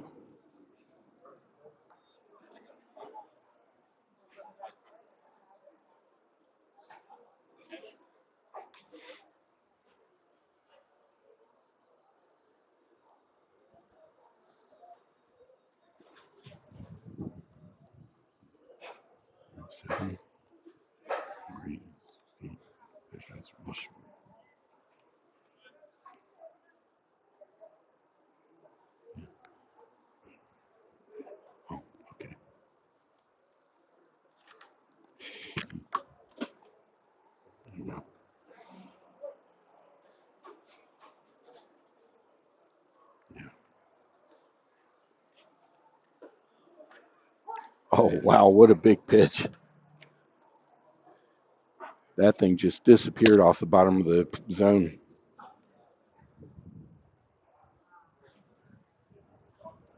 Gray with a look towards second. Now he'll offer the 1-2. One gets fouled away again.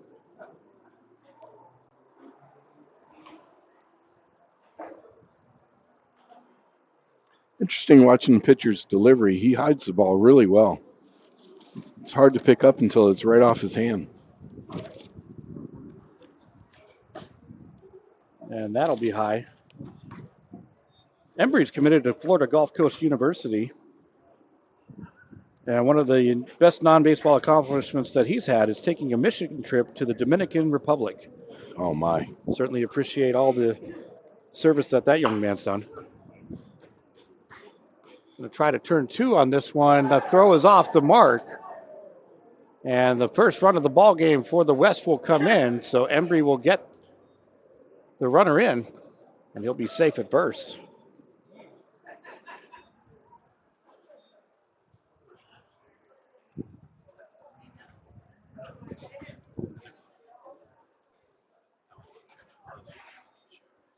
Now batting number 18, Jaden Imperial.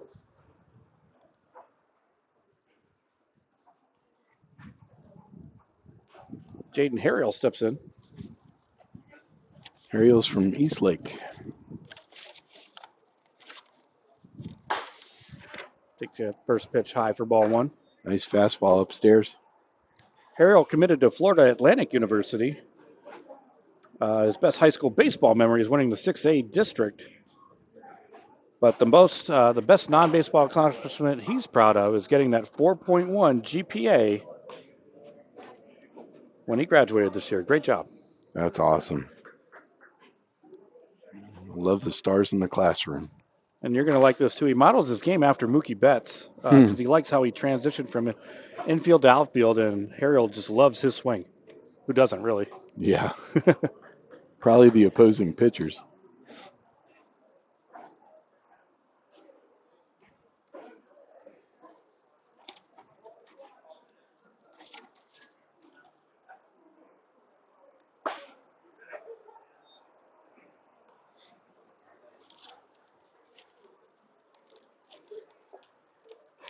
He's got such a good fastball. I'd like to see him go with that more.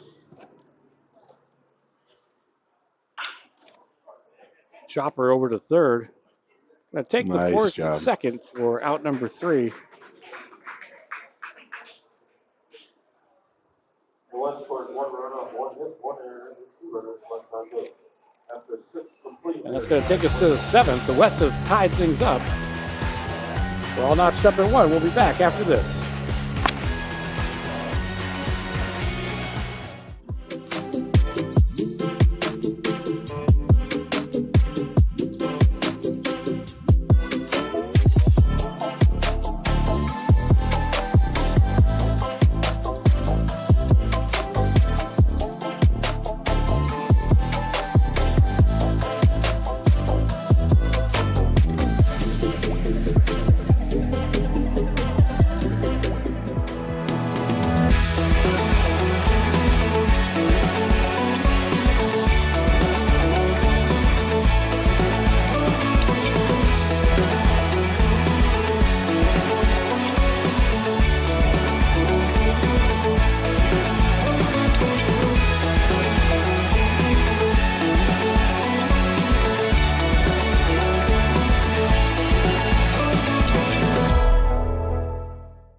So new pitcher in for the West. It's going to be Troy Guthrie. Now batting for the South, number 7, Tyson Joseph.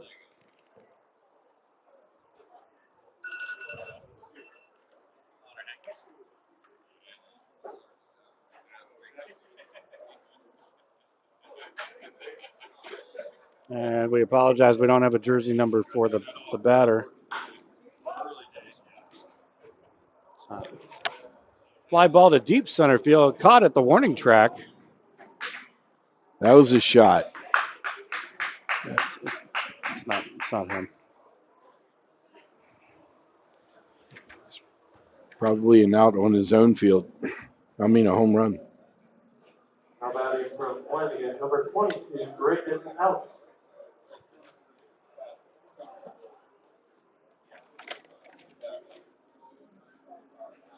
Braden Allison steps in.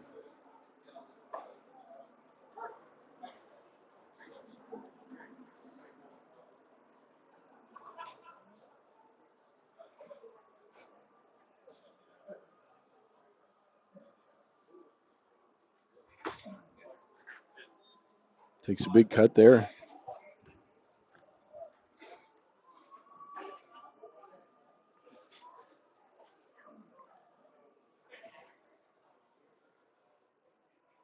And the 0-2 fouls that one off. Sure hope you're enjoying the broadcast today. Go ahead, hit that like button, hit subscribe as well. We are a registered nonprofit organization. So your follows, your subscriptions, that does help us out a lot. We do appreciate that.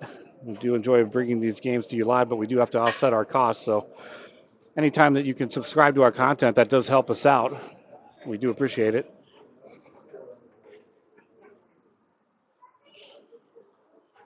Allison's listed as 6'2", 195.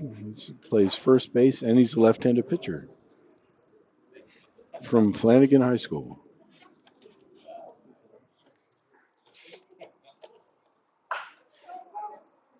Chopped over to the first, takes it unassisted.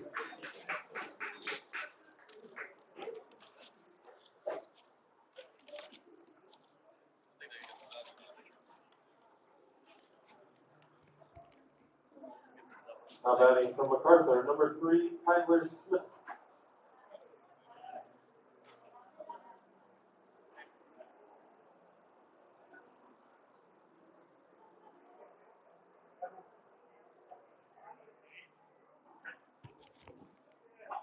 Tyler Smith steps in.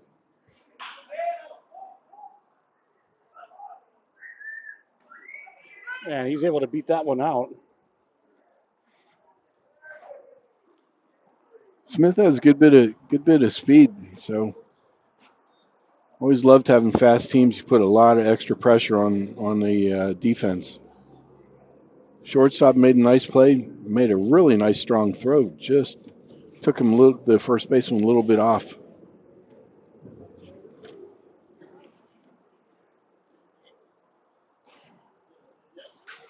And we don't have a jersey number for this batter. He's wearing the warm-up shirts from this morning.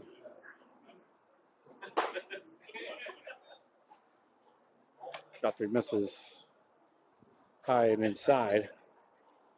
Pitcher's got really good velocity.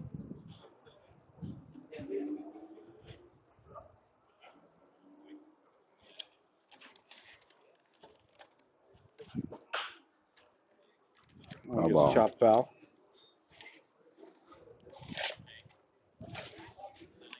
Going to be interested in seeing if this runner goes anywhere. Catcher's in a one knee down stance.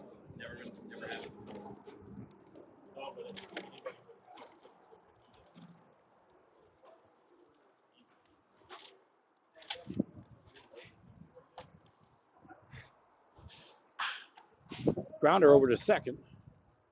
And the force at first will retire the side. And will take us to the bottom of the seventh. No runs are hit, 1 error, and 1 left on. To the top of the seventh. Takes us to the bottom of the seventh. Still all notched up at 1. Got a lot more great baseball coming up next. Box Out gives you the ability to create graphics at the speed of sports to highlight your athletic department, teams, and student athletes in seconds. Used and trusted by Notre Dame, Ohio State, UConn, Marquette, Georgetown, and many more of the top college brands in the country. If you want your school's brand to stand out through all the clutter, start your free demo at boxoutsports.com. One of the reasons we've been so successful at Divinity Med Spa is because we understand what people are looking for. They want to look rested, refreshed, good for their age. We can accomplish this by treatments such as Botox, filler, lasers, and an array of facials, all by a team of trusted experts. This is Divinity, Hernando County's only locally owned and operated med spa. Come see us. We can't wait to meet you.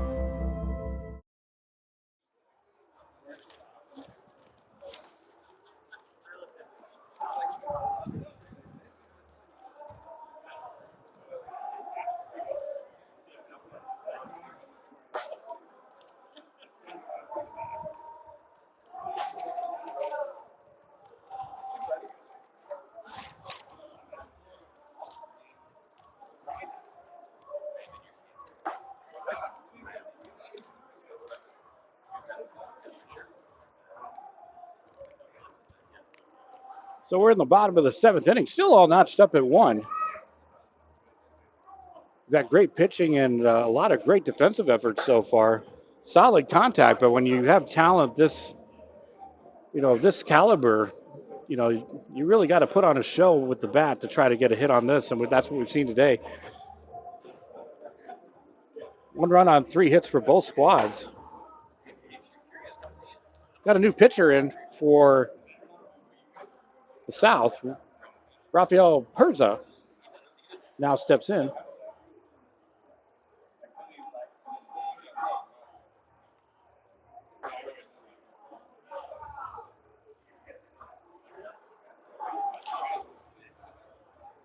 One of the things that you have to keep telling yourself, Will, is that these guys have never played together unless they've happened to have been on travel team, 1 or 2 guys. But for the most part, these guys haven't played together, and they're just really making it work. I mean, they're just so well coached. They act like they've been playing for a long time. Moving on to the west, the 7th is number 1, Gordon Heinsberg from St. Pete, Georgia.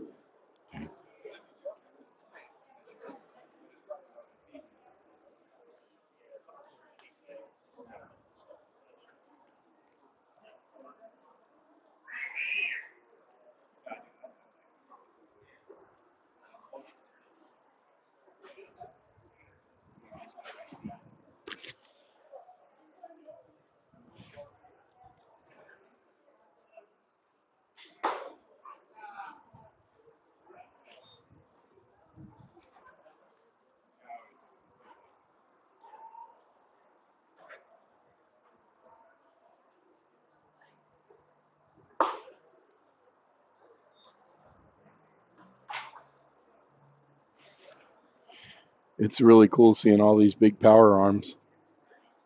They're just humping it up there. And here it is. Come get it.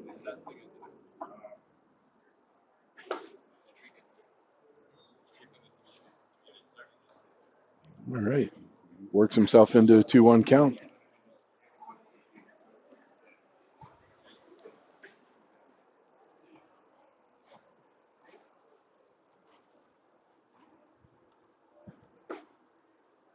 That's going to catch that outside corner, runs the count even, 2-2.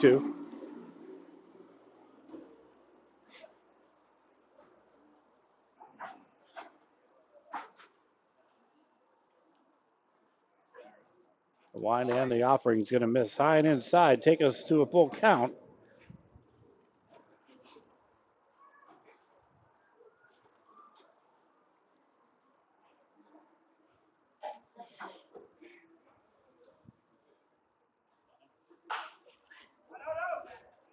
Tex on that one, keeps it alive.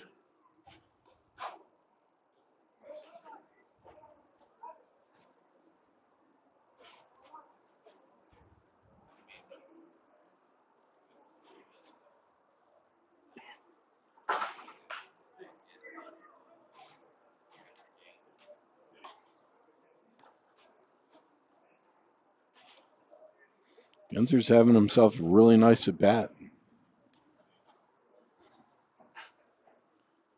3-2 count here. And that'll be swing and a miss, strike 3. Nice job. Way to elevate with 2 strikes.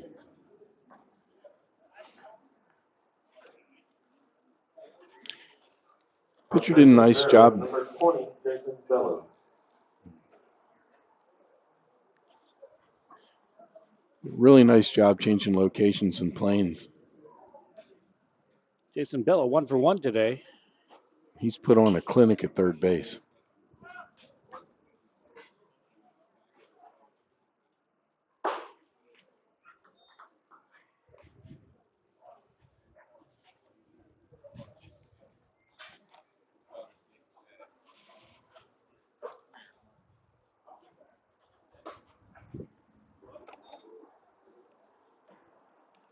Two and 0.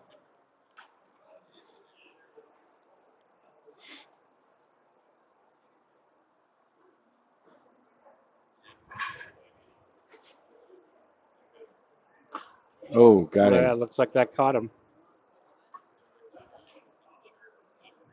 I hope that his guard came down that far. He's got a guard on his elbow. So that's going to put a runner on first, but they will continue the at bat, taking the count now to 2 and 1.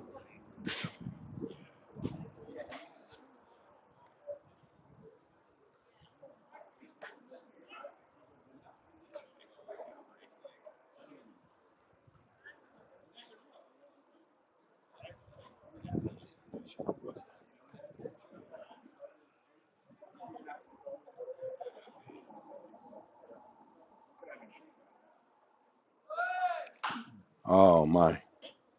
Tough luck. Started the runner in motion, hopefully trying to put together a hit and run, get the runner first to third. Getting a little later in the game, they're trying to manufacture a run, tie this thing up. Yeah, at this point, they're playing for pride.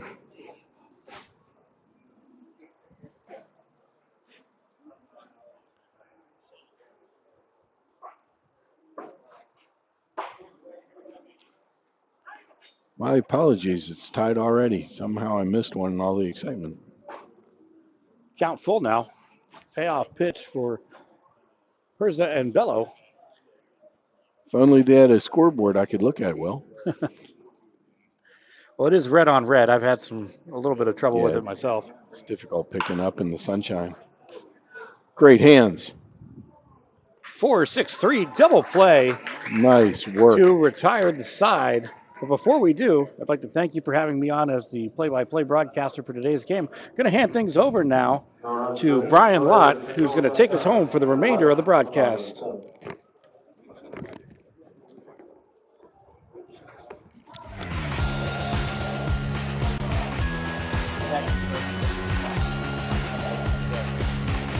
right, so we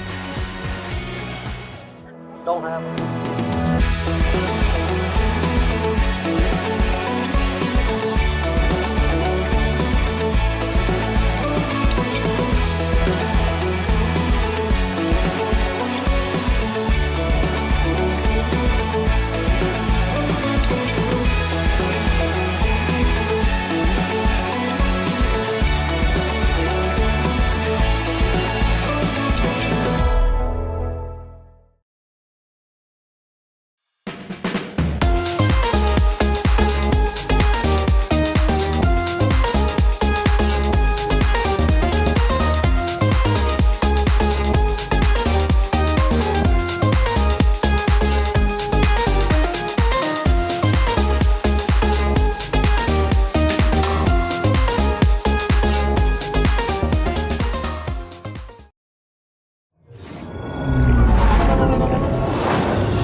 All right, Rick.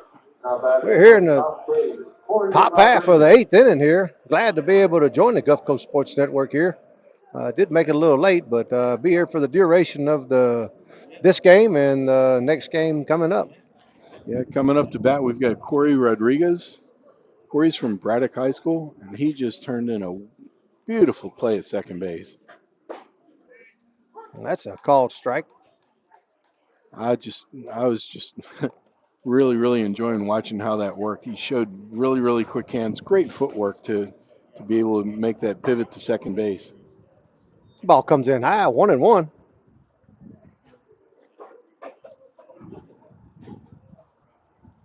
Young man can play.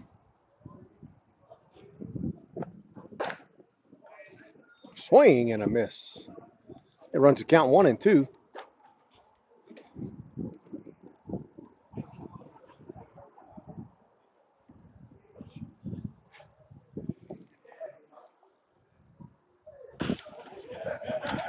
The flare hit to right field is going to fall in for a base hit.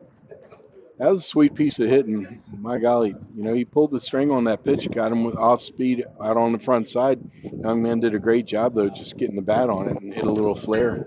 He did do a great job. Great two-strike approach there. Little flare on the outside and dropped it off there to right field to get the leadoff runner on base here in the top half of the 8th inning. That young man really impresses me.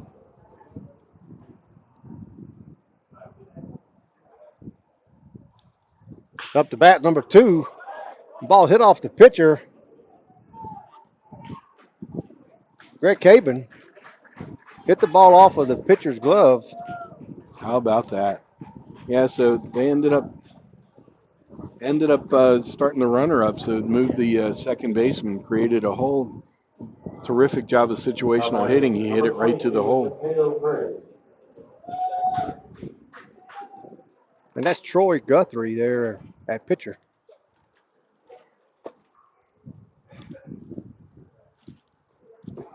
Now up to bat with 22, Mate Gray.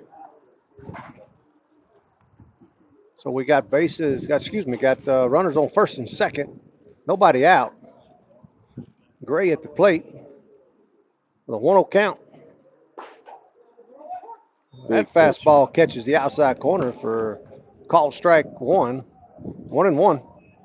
It's going to be a good matchup here. Power against power. Yeah, it looks like Gray does have lots of power there. Oh, yeah. That ball comes in high. 2-1. We used to say in the old days, he's corn-fed. Big boy. That's exactly right. And that he is. Yeah, I grew up in the sticks, could you tell?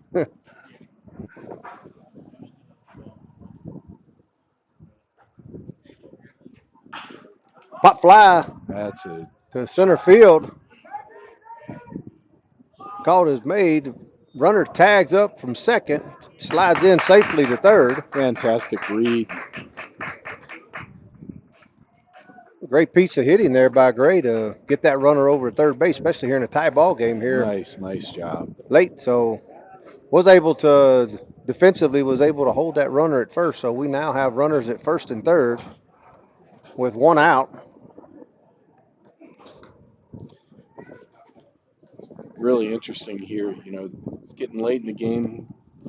Both teams want to win this thing for pride. Nice pitch. Starts him out on the outside corner. Yeah.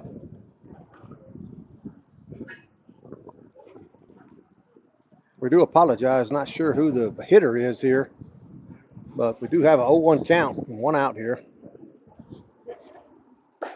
That curveball misses outside.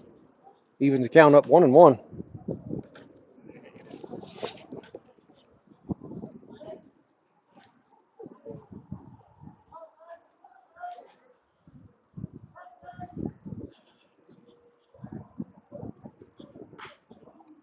Fouled out of play.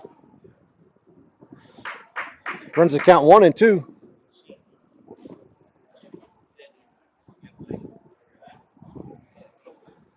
You think if you're the South, you might get that runner moving here from first base to try to. I was just thinking that, probably a good chance we might see something off speed here. See if we start him up here. They'd love to get him to second base to keep from having a double play to get out of the inning, especially with that runner on third base. Yep. There he was. And he'll stand up. That worked out for him. Tough pitch for the catcher. That was very, very much, high and in. Yep. So now we got runners at second and third. 2-2 count. 2-2 pitch and foul back out of play. I just noticed batter's collapsing his backside. You notice that? And it's causing his bat to get right under the ball if it's elevated. It's dropping the back shoulder, dropping the back hip. Well, check swing to the shortstop. Over to first for the out, but not before the South could score a run here to break this tie open. You got it done. How about that, huh? It was a great job. It was a 2-2 count. More of a check swing, but he did his job. Yes, sir. Got the runner in, so we do have a 2-1 ball game here, South over the West. I just wonder if that was a check swing or if it was just more of a punch shot. And very well could be. Yeah, contact was going to end up bringing in the runner. Got a little flare here. Brings another runner. Braden Allison with a little flare out to left field. Base hit. Scores the second run of the inning for the South. And they got the merry-go-round going here. Just nice situational hitting for the team. Got a 3-1 ball game. That brings up number 3, Tyler Smith.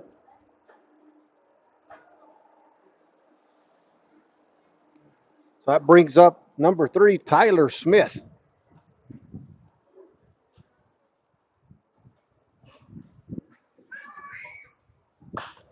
The ball's pop fly to second base. Shortstop comes over, calls for it, and records the third out of the inning. So the West was able to get out, but not before the South scored 2 runs. We got a 3-1 ball game. We'll be back here in the bottom half of the 8th inning.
All right, we're here in the bottom half of the 8th inning. Trying to see who the pitcher is here, number 10. Rafael Perez. Yeah, Perza from Dr. Kropp High School. 6'3", 210, listed in the program. He returns for another inning.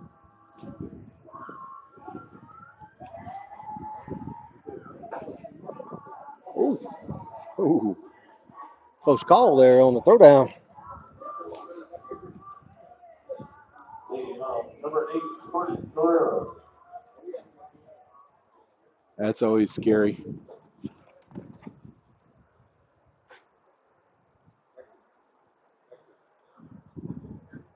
No.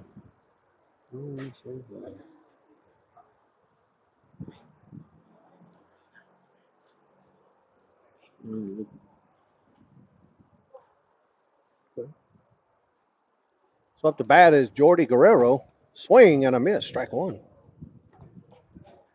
Big cut.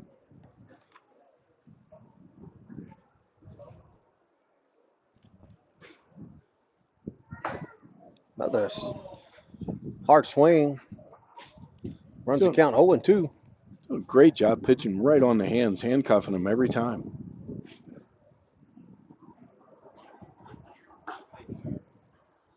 That one missed outside. They decide to go outside, change his visual plane a little bit, see if they go back in on the hands again. A 1-2 pitch. Yep, just They missed did come down. in just a little, missed just a little down. So it's a good great pitch. job. Great job by Guerrero. Lay off. It runs the count 2-2. Terrific discipline. Swing and a miss. Strike 3. Great job. It does my heart good to see pitchers pitching inside again. Back when we were playing, that was a rule. Everybody works the outside now. Number 4, John Embry. So up to bat now is number 4, John Embry. That ball misses high and outside for ball 1.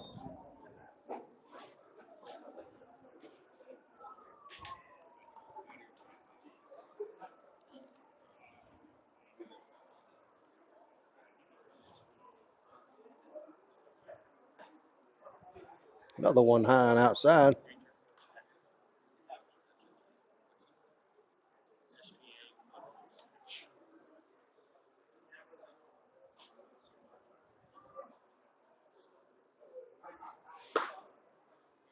That ball catches the outside corner. That was definitely 2-1. Pitcher's pitch. Yeah, Perza's done a good job. Been keeping them off balance here, inside and outside. So be interesting to see what happens here. Ground ball to second base, over to first for the second out of the inning. You know, Brian, I've been so impressed by the infield play today. These infielders are just doing a masterful job of reading the ball off the bat and getting their hop. Number 3, Patty Scott.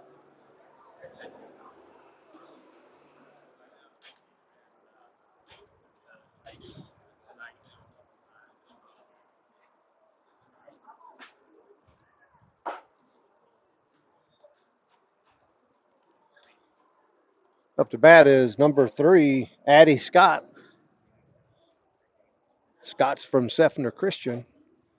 The first pitch came in high for ball 1. And that ball misses on the inside. Runs the count 2-0. It's funny in a way. I almost feel like this pitcher's effectively wild.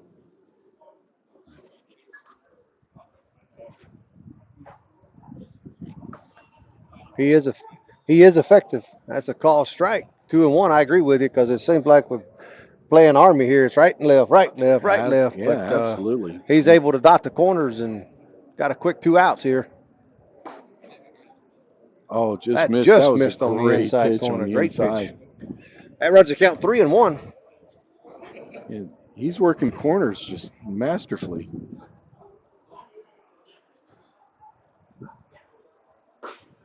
Another great pitch, just misses down low. It'll be ball 4, so they will put a courtesy runner on first.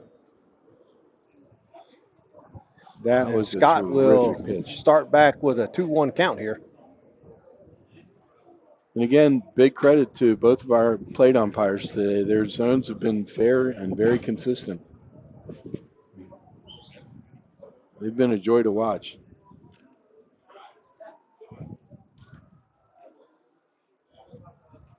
Attempted pick off there at first. Runner gets back safe. Yeah, I think that was kind of the B move, just to let him know he's thinking about him.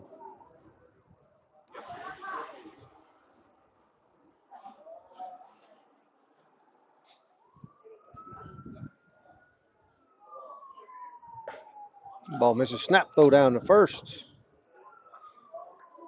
Trying to keep him close there. That runs a count to 3-1 now.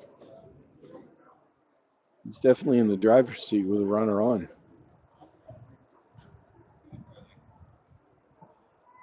See if Coach Chittum gets anybody moving here.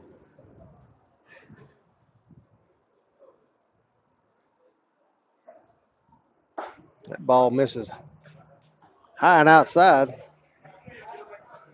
So he will walk to first on that one after the first walk. Great plate discipline.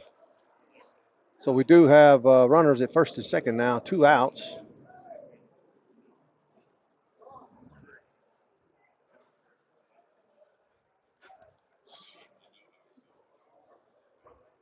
Is this Geinzer?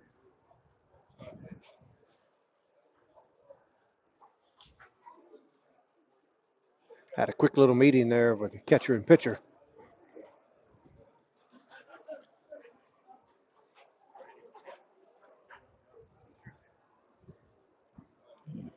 It's like Corey Geinzer's coming up from St. Pete Northwest. Left-handed bat.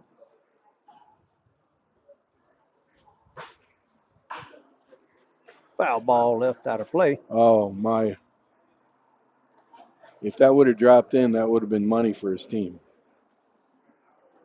Left-handed bat defense is playing a bit of a pull.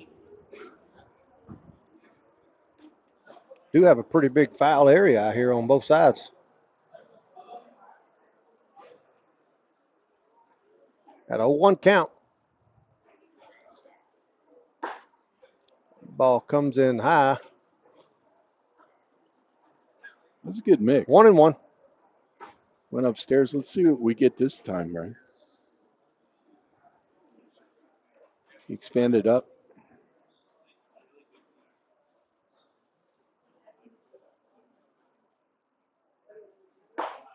Swing and a miss. 1-2. Nice fastball. Right on top of the zone. Got him to chase.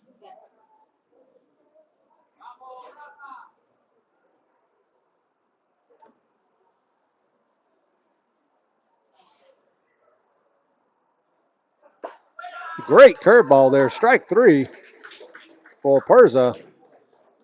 They end the bottom half of the 8th inning. West was not able to score any runs, so we're moving to the top half of the 9th.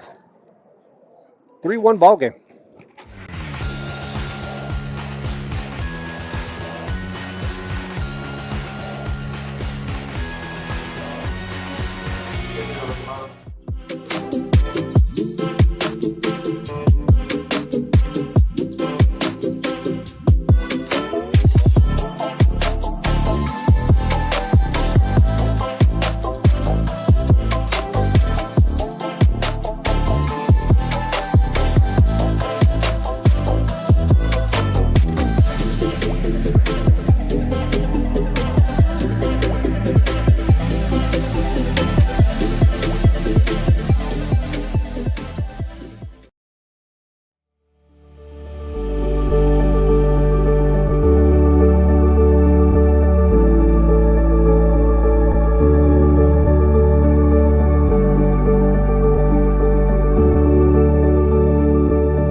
Camera guys.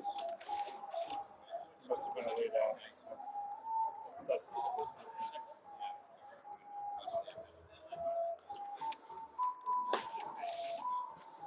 All right, welcome back. The top half of the 9th inning. On the mound for the West is Cameron Geis from Sickles. 6'1", 180-pound right-hander. Going to try to keep the South off the scoreboard here. And we are in the 9th inning, but this particular format, we will be playing 10 innings. So stay tuned. We'll have 2 innings here left in this ballgame. Great. Ernie Banks said it's a great day for baseball. Let's play 2. Stay tuned after this for our next broadcast of the second game.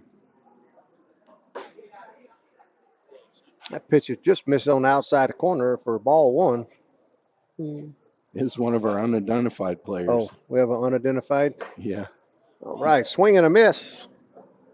Good cut there by 14. He just has his warm-up jersey.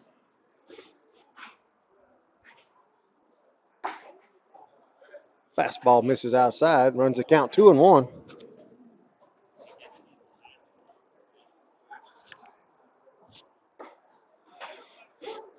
That ball catches the outside bottom corner, runs the count even 2-2. That curveball just missed on the outside corner. Runs the count full 3-2. It's a nice pitch. The payoff pitch. That ball misses outside, ball 4. So the South will put a courtesy runner on at first. And we'll reset the count 2-1.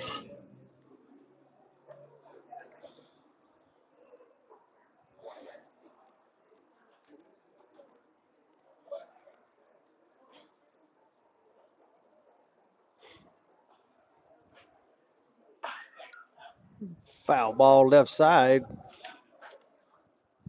Stayed in play, but tough for the third baseman and left fielder to get to it. It is a pretty big foul territory here in this ballpark on either side. So got a long ways to run. So that evens the count up 2-2.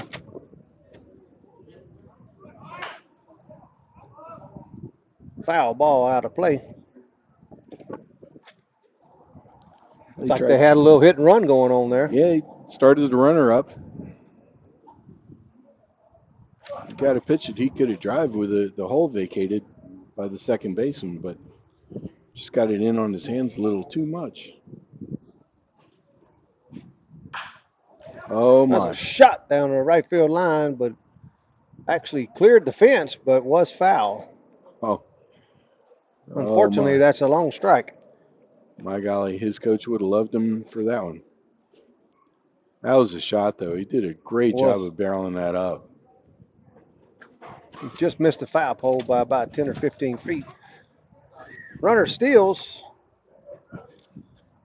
Catcher had a difficult time to getting the ball out of his glove. Yeah. So we got runners at second base. A 3-2 count. Nobody out. Catcher actually had to kind of dig that out of the dirt a little bit. I was impressed he was still able to get the throw off. A ground ball back to the pitcher over to first base to record the first out. But he was able to move the runner to third with one out here.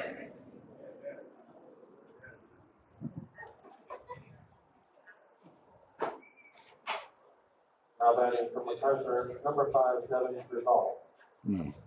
Comes up number 5, Devin Crizal. Be batting for the South. Looking to put a couple of insurance runs in here. Rizal's a student at MacArthur. Actually, now a graduate, I guess.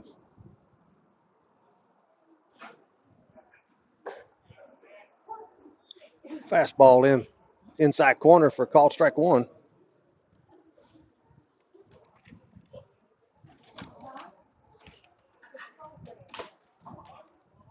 Foul tip. Runs the count 0-2.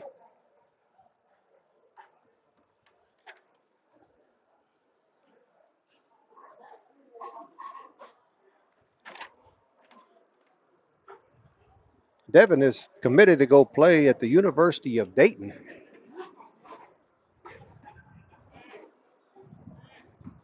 Another great inside pitch on the knees, just missed on the inside.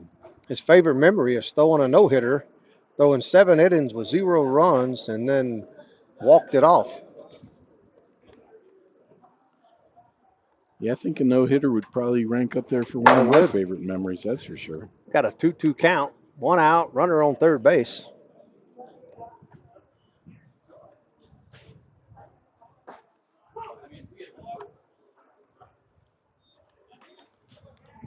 Alrighty. Now to strike 3, 2 outs. The top half of the 9th inning.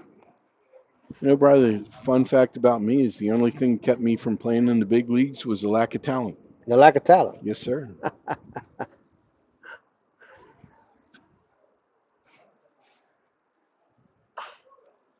Foul back out of play.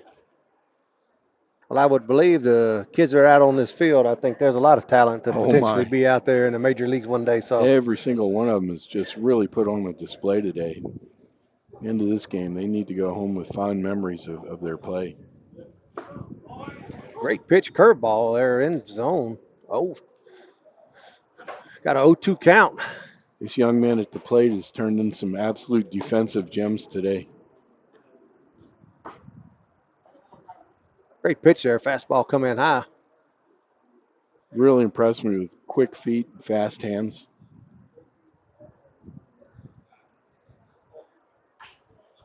Foul back out of play.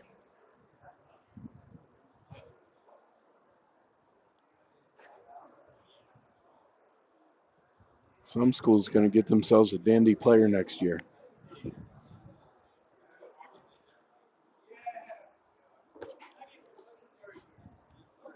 Not sure who this hitter is. Doesn't have a number on their jersey. Foul tip back to the backstop. Really nice job of fighting that off. It was up and away. He had to protect that.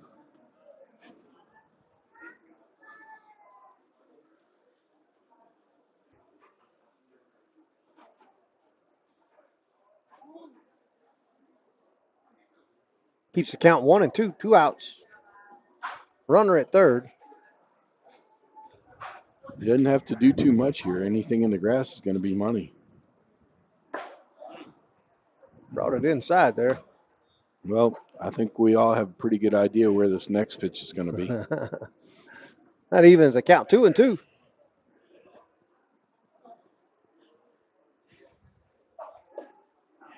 Yep.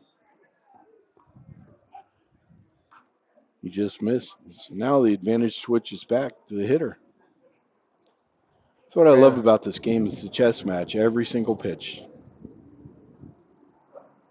3-2 pitch.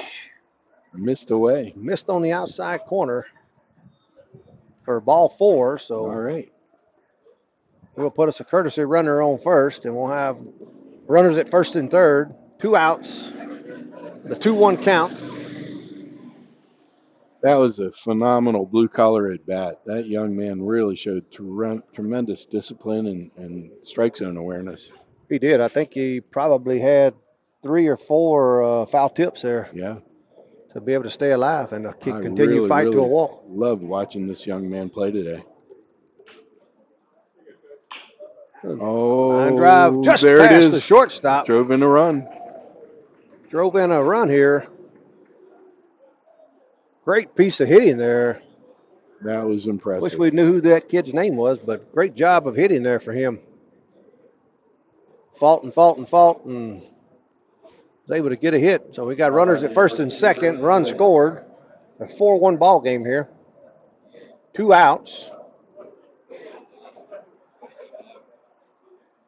And we'll try to see who's up to bat.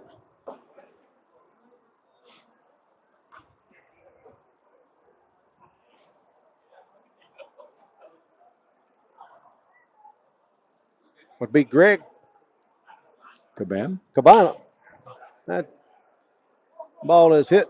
Line drive, base hits out to right field.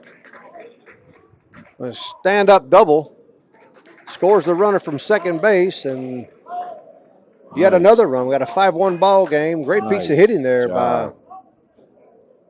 He knew coming out of the box he was looking for 2.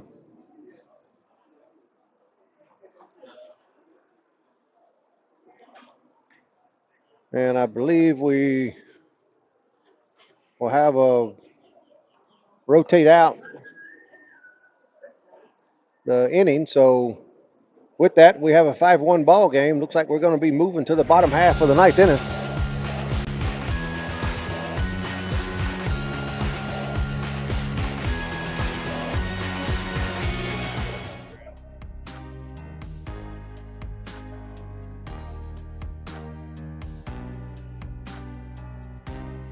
Preparing for that next step in life isn't always easy. At Nautilus Financial Group, our combination of experience, professionalism, and access to a wide variety of products and services to help meet all of your financial goals. For a new level of attention, insight, and capability, Contact the trusted team at Nautilus Financial Group.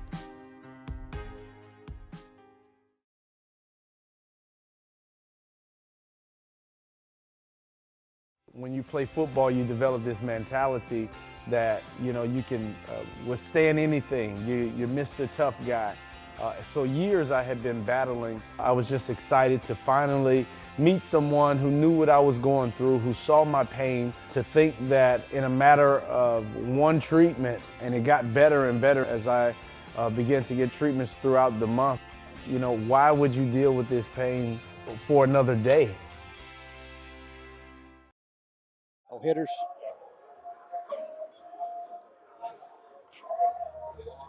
All right. Welcome back to the bottom half of the ninth inning. Got a 5-1 ball game. South over to West. On the mound for the South is Devin Grisal out of MacArthur. Grisal's a 6'3", 210-pound pitcher. Interesting delivery, Brian. He's like 3/4. Gets a lot of right to left movement. Okay.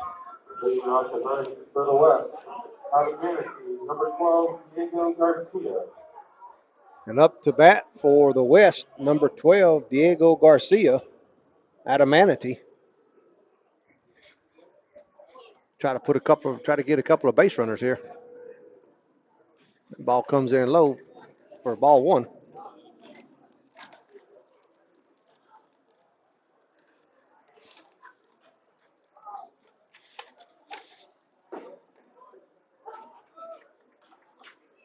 He pours that one in for a strike. Comes in there Yeah, for 1-1. Diego is committed to go play at Hillsborough Community College in Tampa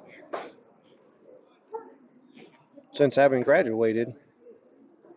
Best high school memory, my senior year with the best group of teammates to be around every single day inside and outside of baseball. That's a foul ball out of play. It runs a count 1-2. Watch his release. That was very, very different. That was an off-speed pitch in on the hands. He's got a very interesting release that time. We'll see if he comes back with that.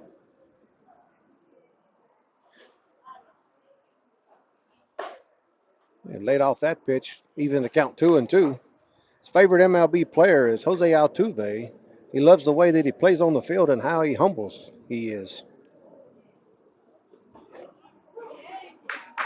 He called strike 3. That's really interesting. When he throws that off speed, there's something completely different about his release. And it just comes out of the tunnel different. Obviously the hitter can identify it, but you have no idea where it's going to go.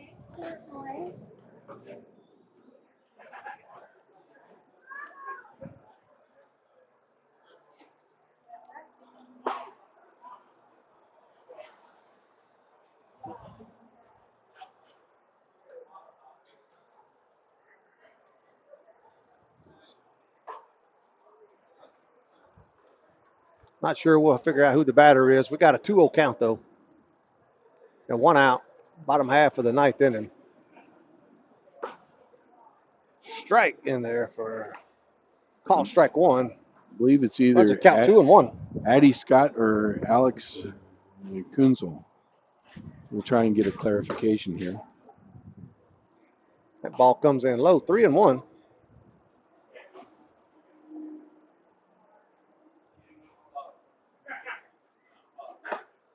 That ball misses outside. Ball 4. We'll put a courtesy runner on.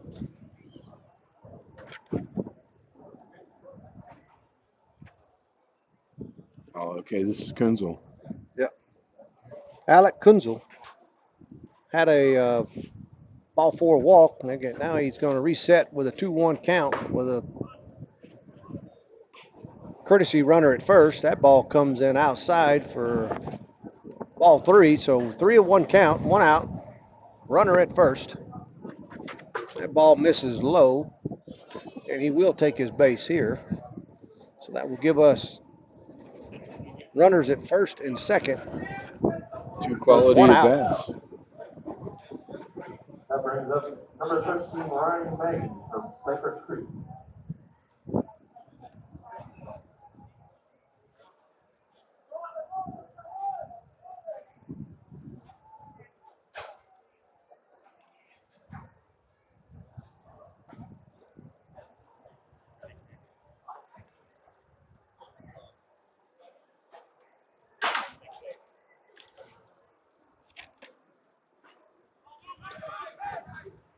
Ball gets away from the catcher for ball one. Runners advance to second and third with one out. Up to bat is number 13, Ryan Maggie. Ryan Maggie's out of Cypress Creek, 6'2", 195-pounder. You know, Ryan, I had the pleasure a couple of times of calling his games here this year, and he's been a phenomenal player. He is committed to West Virginia to go play college ball. That was a foul ball, even the count 1-1. So good luck to Maggie as he moves into his college career. Yeah, we're scheduled to do their game with Calvert Hall out of Baltimore, and it got rained out. Big disappointment. Was looking forward to that. That's going to be a matchup of two outstanding programs. Ball comes in low outside, runs the count 2-1. I had the pleasure of talking to this young man before the game. What a just fantastic human being he is. Foul ball out of play. Great family. I went to West Virginia for a year, so I was kind of giving them some of the tricks of the trade. Anytime you're late for class, you blame it on their PRT, which is their little monorail system. It's always late. It's kind of a standing joke. A 2-2 pitch, and ball comes in low. Runs the count full, 3-2. Got a payoff pitch here. Do have a spot at first base for a runner. That ball catches the outside corner, called strike 3. Tough luck there. Made a great pitcher's pitch. Great pitch by Grisal. You got 2 outs here in the inning. The West really would love to be able to get a base hit here and put 2 runs on the board. Up to bat is Addie Scott. That ball comes in low. 1-0.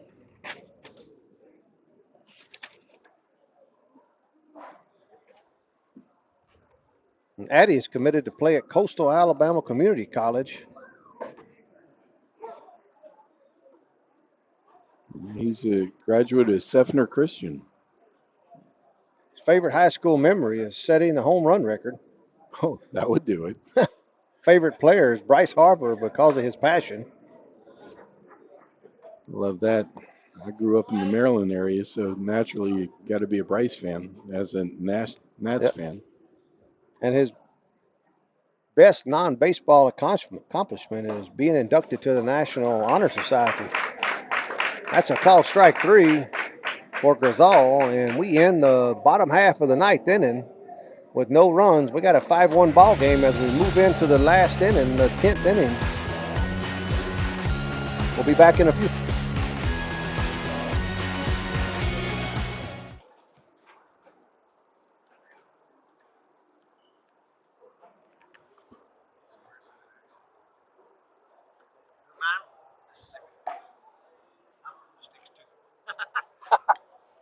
Certainly I'm an avid golfer, been, golf usually weekly, play a lot with my wife. With the repetitive motion, as you know, with a lot of golfers, it's an unnatural motion that you put your body through. After suffering for years with shoulder pain, Mike chose stem cell therapy as an alternative to surgery. I'm just excited because patients that have been paying for years that are now doing the things that they want to do, and Mike's just going to be adding to that list. Call Aligned Integrative Medicine for exam and x-rays to see if you qualify for stem cell treatment. I went through the VFW, I went through the American Legion, and I felt they couldn't help me. And, I got in touch with Chris, and he got right to work on it, and I'd say within a year, I had 100% disability.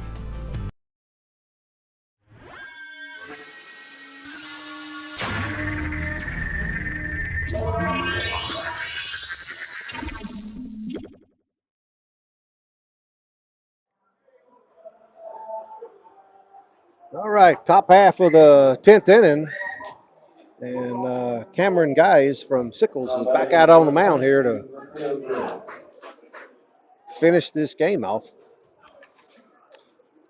And up to bat is number 22, Maite Gray. Ball's hit foul out of play.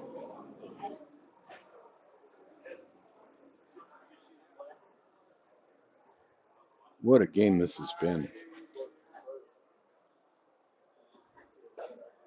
Curveball connects on the inside corner. It runs a count 0-2 here. Did a nice job finishing that. Pop fly. Looks like it's just almost out of play, but great job by the third baseman. Looked like the sun was in his eyes, but he was able to make that play. Great job. Record the first out of the inning. Yeah. Maggie was on it. I tell you, I don't envy him having to try and fight that sun. That was brutal.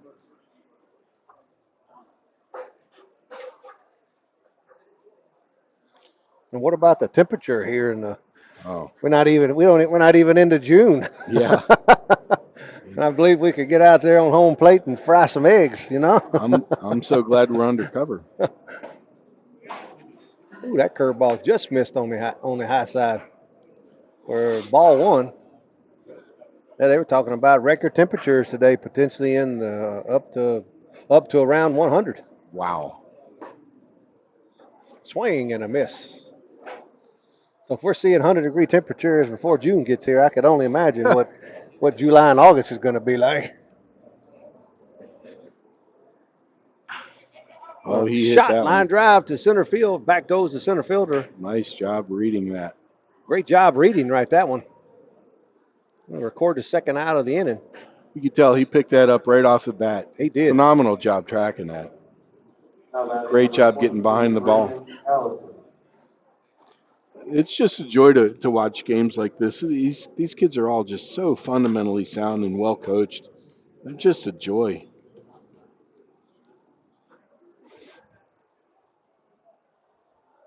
So up to bat, number 22, Braden Allison.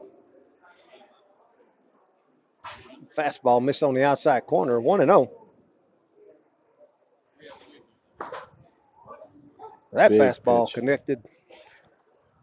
1-1. Big pitch.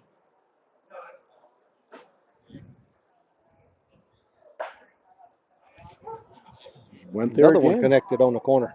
Yeah. It runs the count 1-2. I thought that might have been a half ball off, but he got the call. Good for him. Foul tip, strike three. Great job by Geis coming in 3 up, 3 down.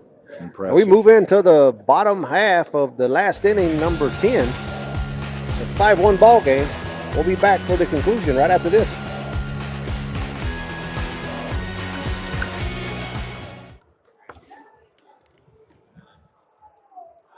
That's what we ought to do next year.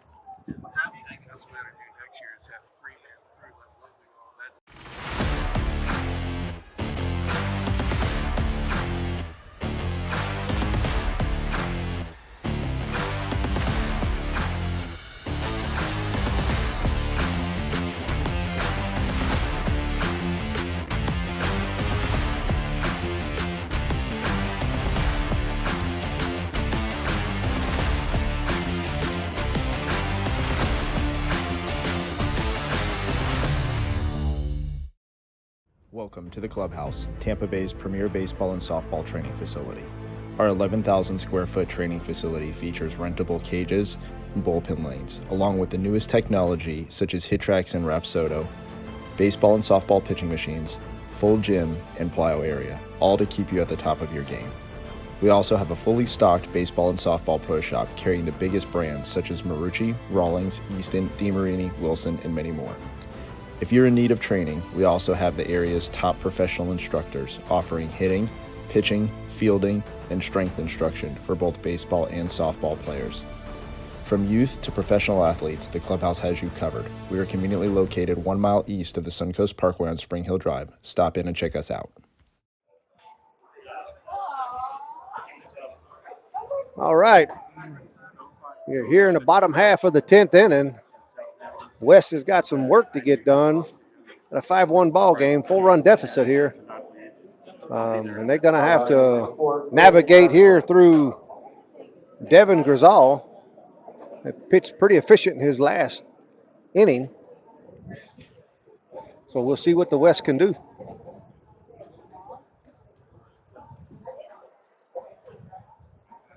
Thanks.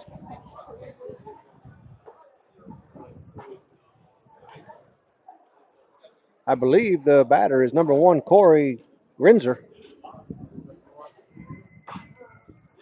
Foul ball out of play. Just cued that one right off. That evens the count, 1-1.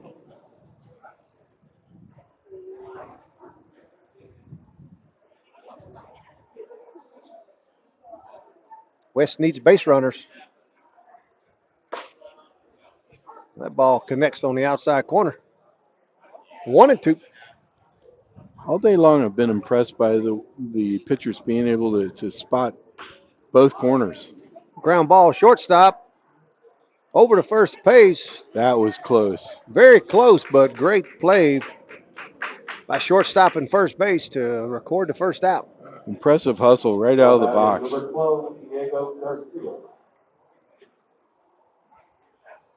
That brings up number 12, Diego Garcia, out of Manatee.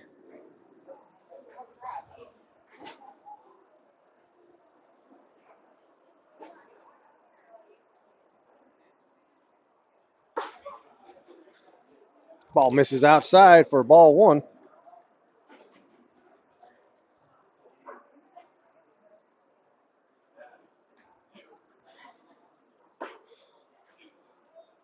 Ball high.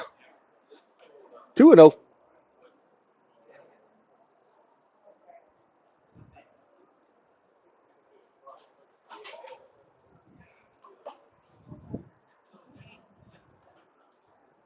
Three and 0.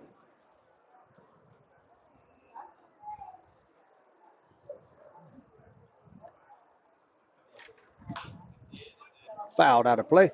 Yeah, I got to figure in that situation, he's green light all day long. Don't know that was a great 3-0 pitch to swing at. It looked like he was yeah. kind of leaning on the outside to hit it. I guess he figured it was a freebie.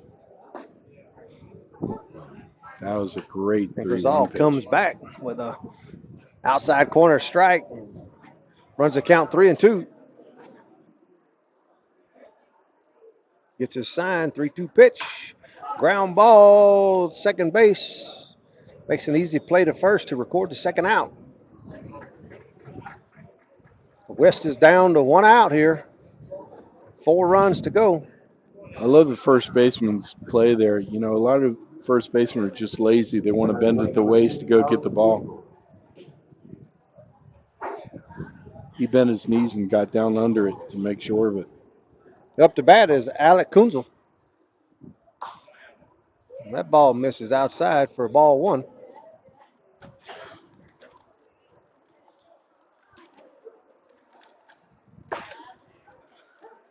Strike on the outside corner. 1-1. He's found he can make a living in that spot. Ground ball up the middle, over short. Gotta hurry. Great play over to first to end the ball game. Great play there. Finished up. 5-1 ball game, South over the West. We'll kick it over to Rick for player of the game. Our player of the game is going to be Devin Fitzgerald from Stoneman Douglas. He turned in some absolute defensive gems at shortstop, and he has a double and a triple to his credit, and ended up scoring putting his team in position to score the first run to go ahead before he was injured. So congratulations, Devin. Good luck this coming year, and it's been a joy getting to watch you play. Hey, great job, Devin. Congratulations. For Rick Ringer, I'm Brian Lott. We got a 5-1 ball game, South over the West. We'll see you in a little bit for the next game.